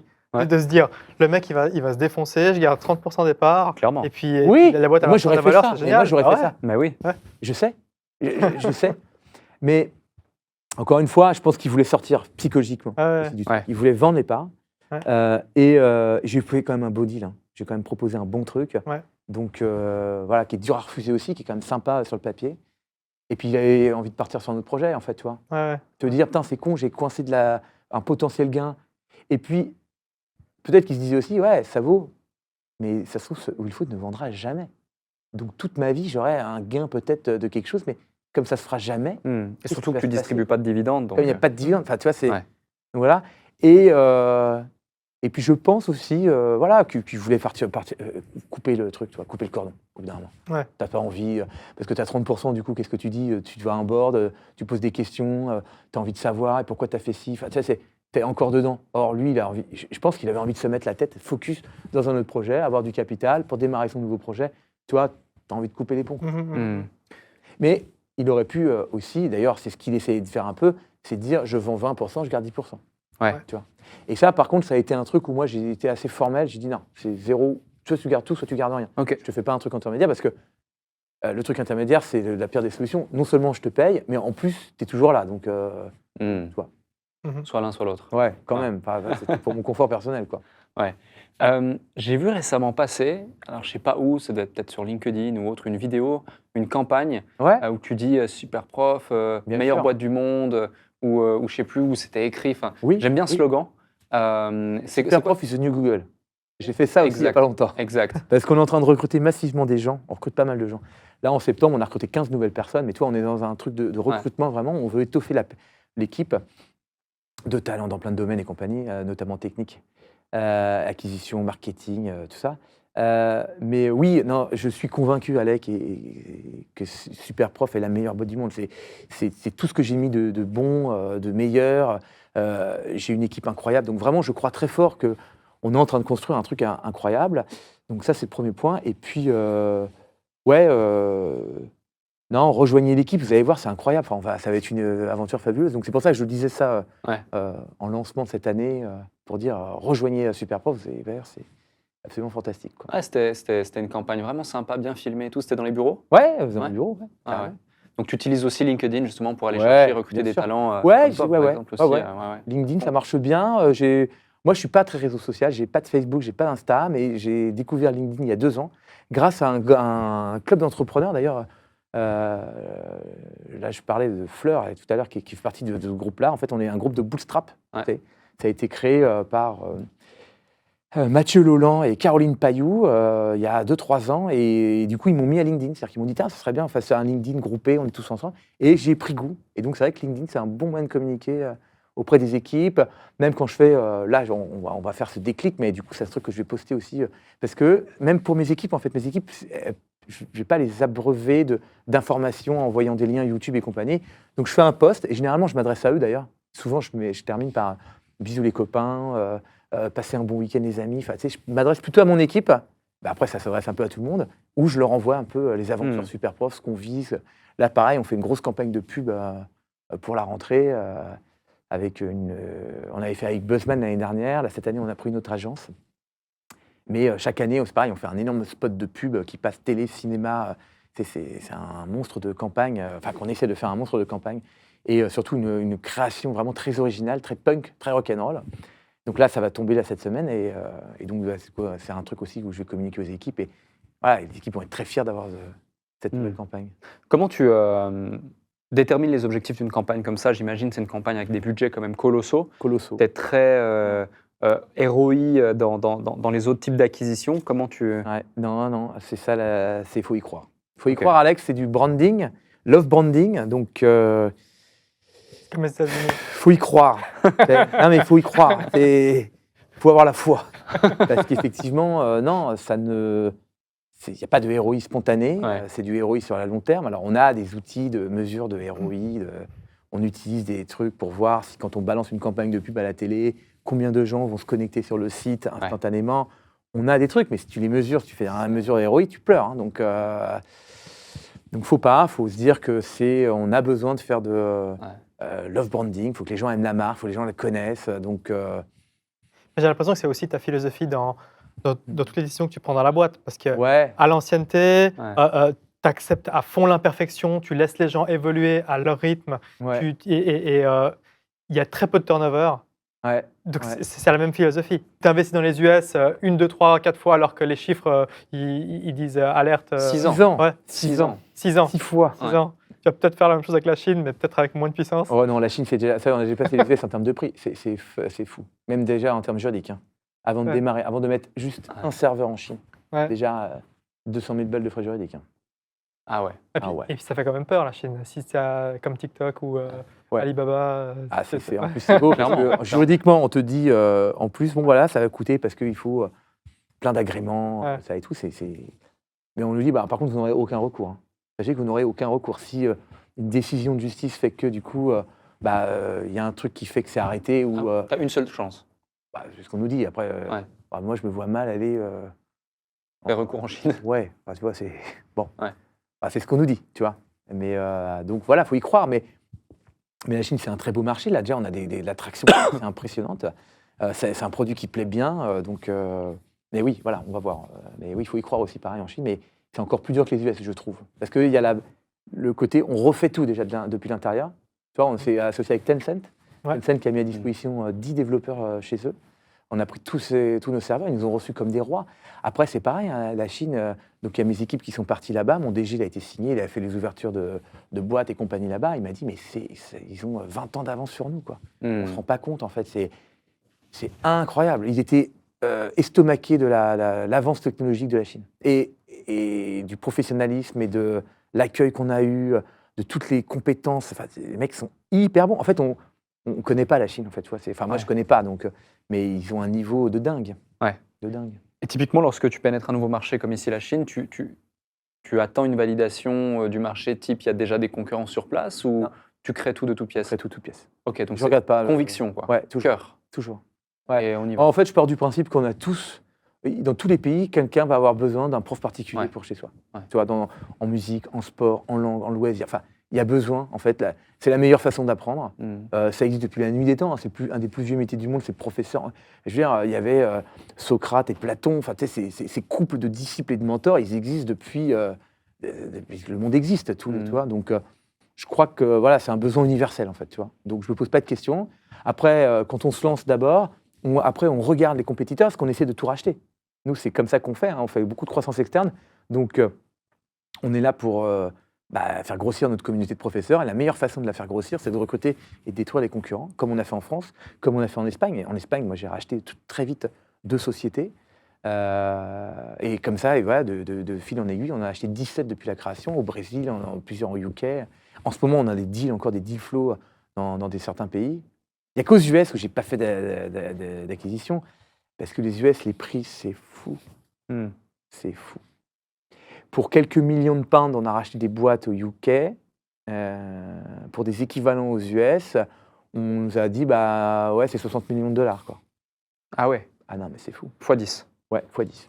x10, parce que le marché, en fait, il est tellement grand que l'attraction, le potentiel, il est tellement dingue que ouais, c'est 10 fois ou 5 fois les UK. Donc, et là, moi, je m'intéressais à une boîte aux US qui était mon principal concurrent, qui est le numéro 2 aux US. Enfin, je m'intéressais. Je regardais avec envie en me disant, putain, un jour, elle sera mienne, ou un jour, il sera mien. Et deal avec Microsoft, racheté directement par Microsoft, on parle de centaines de millions de dollars, quoi. Ok. Microsoft, tu me vois, moi, arriver, bonjour. Oui, monsieur Microsoft. Alors voilà. Non, mais super prof, nous, on est là pour racheter la boîte. Non, bah, tu vois, tu rivalises pas, c'est Microsoft en face. Donc, tu vois, c'est ce genre de truc. Donc, pour l'instant, aux US, pas d'acquisition, pas de croissance externe. On est encore trop petit. Est-ce que tu as un objectif en termes de valorisation de ta boîte? Non. Non. Je sais pas combien ça vaut, on ne valorise pas la boîte. Okay. Moi, est-ce que j'ai un objectif de chiffre d'affaires? Encore une fois, je pense que c'est une boîte qui devrait faire 500 millions rapidement. En fait, il n'y a pas de raison mécaniquement, on devrait faire 500 millions. Donc, il faut qu'on les fasse, tu vois. D'abord 100, évidemment, tu vois, dans 2 ans, enfin l'année prochaine. Mais on devrait faire 500 millions. Combien ça vaut une boîte qui fait 500 millions de chiffre d'affaires?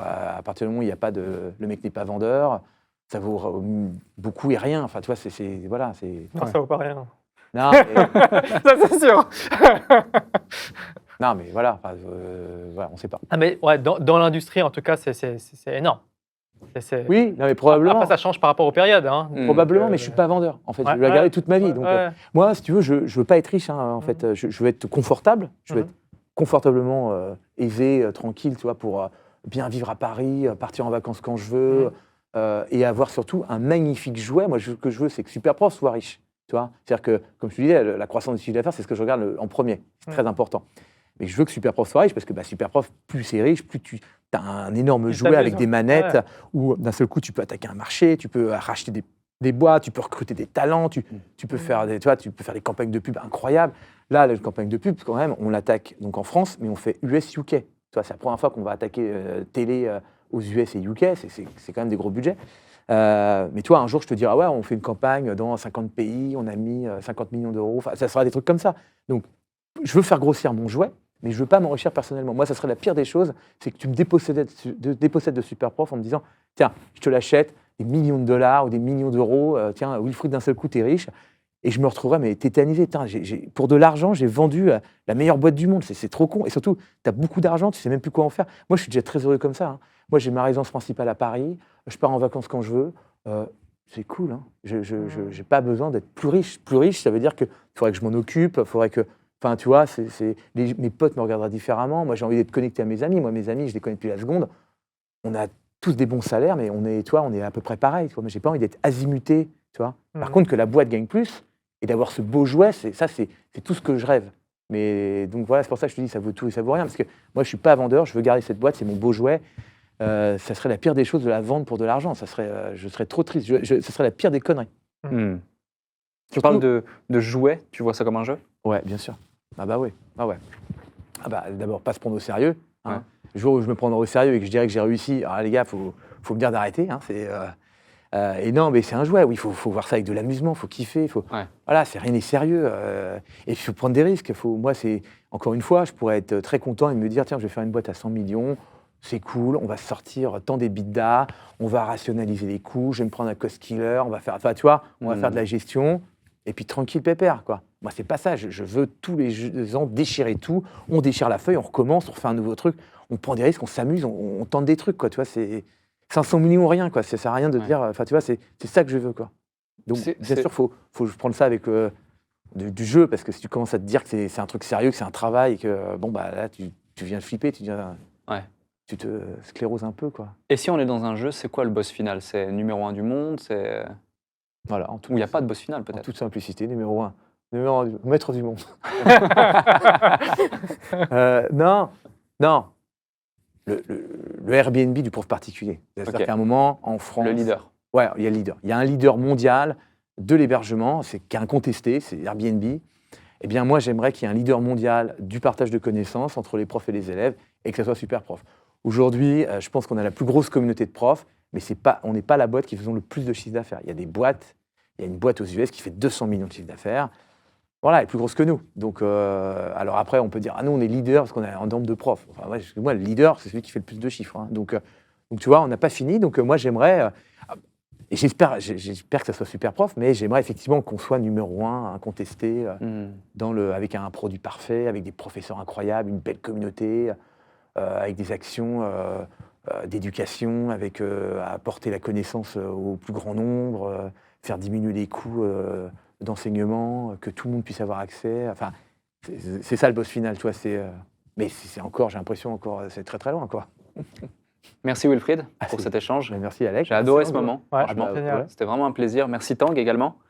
Et merci à vous aussi. Avant que je te pose ma dernière question, j'espère que vous avez apprécié cet épisode autant que je n'ai eu de plaisir à l'animer comme à chaque fois. Mettez 5 étoiles sur votre plateforme de streaming préférée, un avis sur Apple Podcast. Et si vous étiez sur YouTube, partagez cette vidéo, commentez-la, likez-la. C'est important et merci d'être de plus en plus nombreux à nous suivre. Wilfried, est-ce que tu peux nous partager le déclic qui a fait toute la différence pour toi, qui a littéralement créé, je dirais, une transformation identitaire que tu n'as pas encore partagé dans cet épisode? Peut-être dans aucune interview, ça peut être une simple phrase, une citation, peu importe, tu as carte blanche pour le mot de la fin. Alors, je dirais que le plus grand déclic, ma plus grande claque, le truc qui m'a le plus transformé en bien, c'est mon fils. Il n'y a pas de débat, on peut paraître Superprof, c'est génial. Mais ce qui a eu le plus grand, c'est quand mon fils est arrivé, il a 5 ans, il s'appelle Olympe. J'ai pris 3 mois pour l'accueillir, c'était tout ce que j'attendais. Ça faisait 40 ans que j'attendais d'avoir un enfant. Je n'avais pas trouvé la bonne personne. Quand j'ai trouvé la bonne personne, voilà. Mon fils, c'est tout ce qui est de plus beau, c'est la meilleure version de moi-même. Je lui donne tout ce que j'aime. Donc c'est mon plus grand déclic, pas de débat. Merci Wilfried. De rien. Merci beaucoup.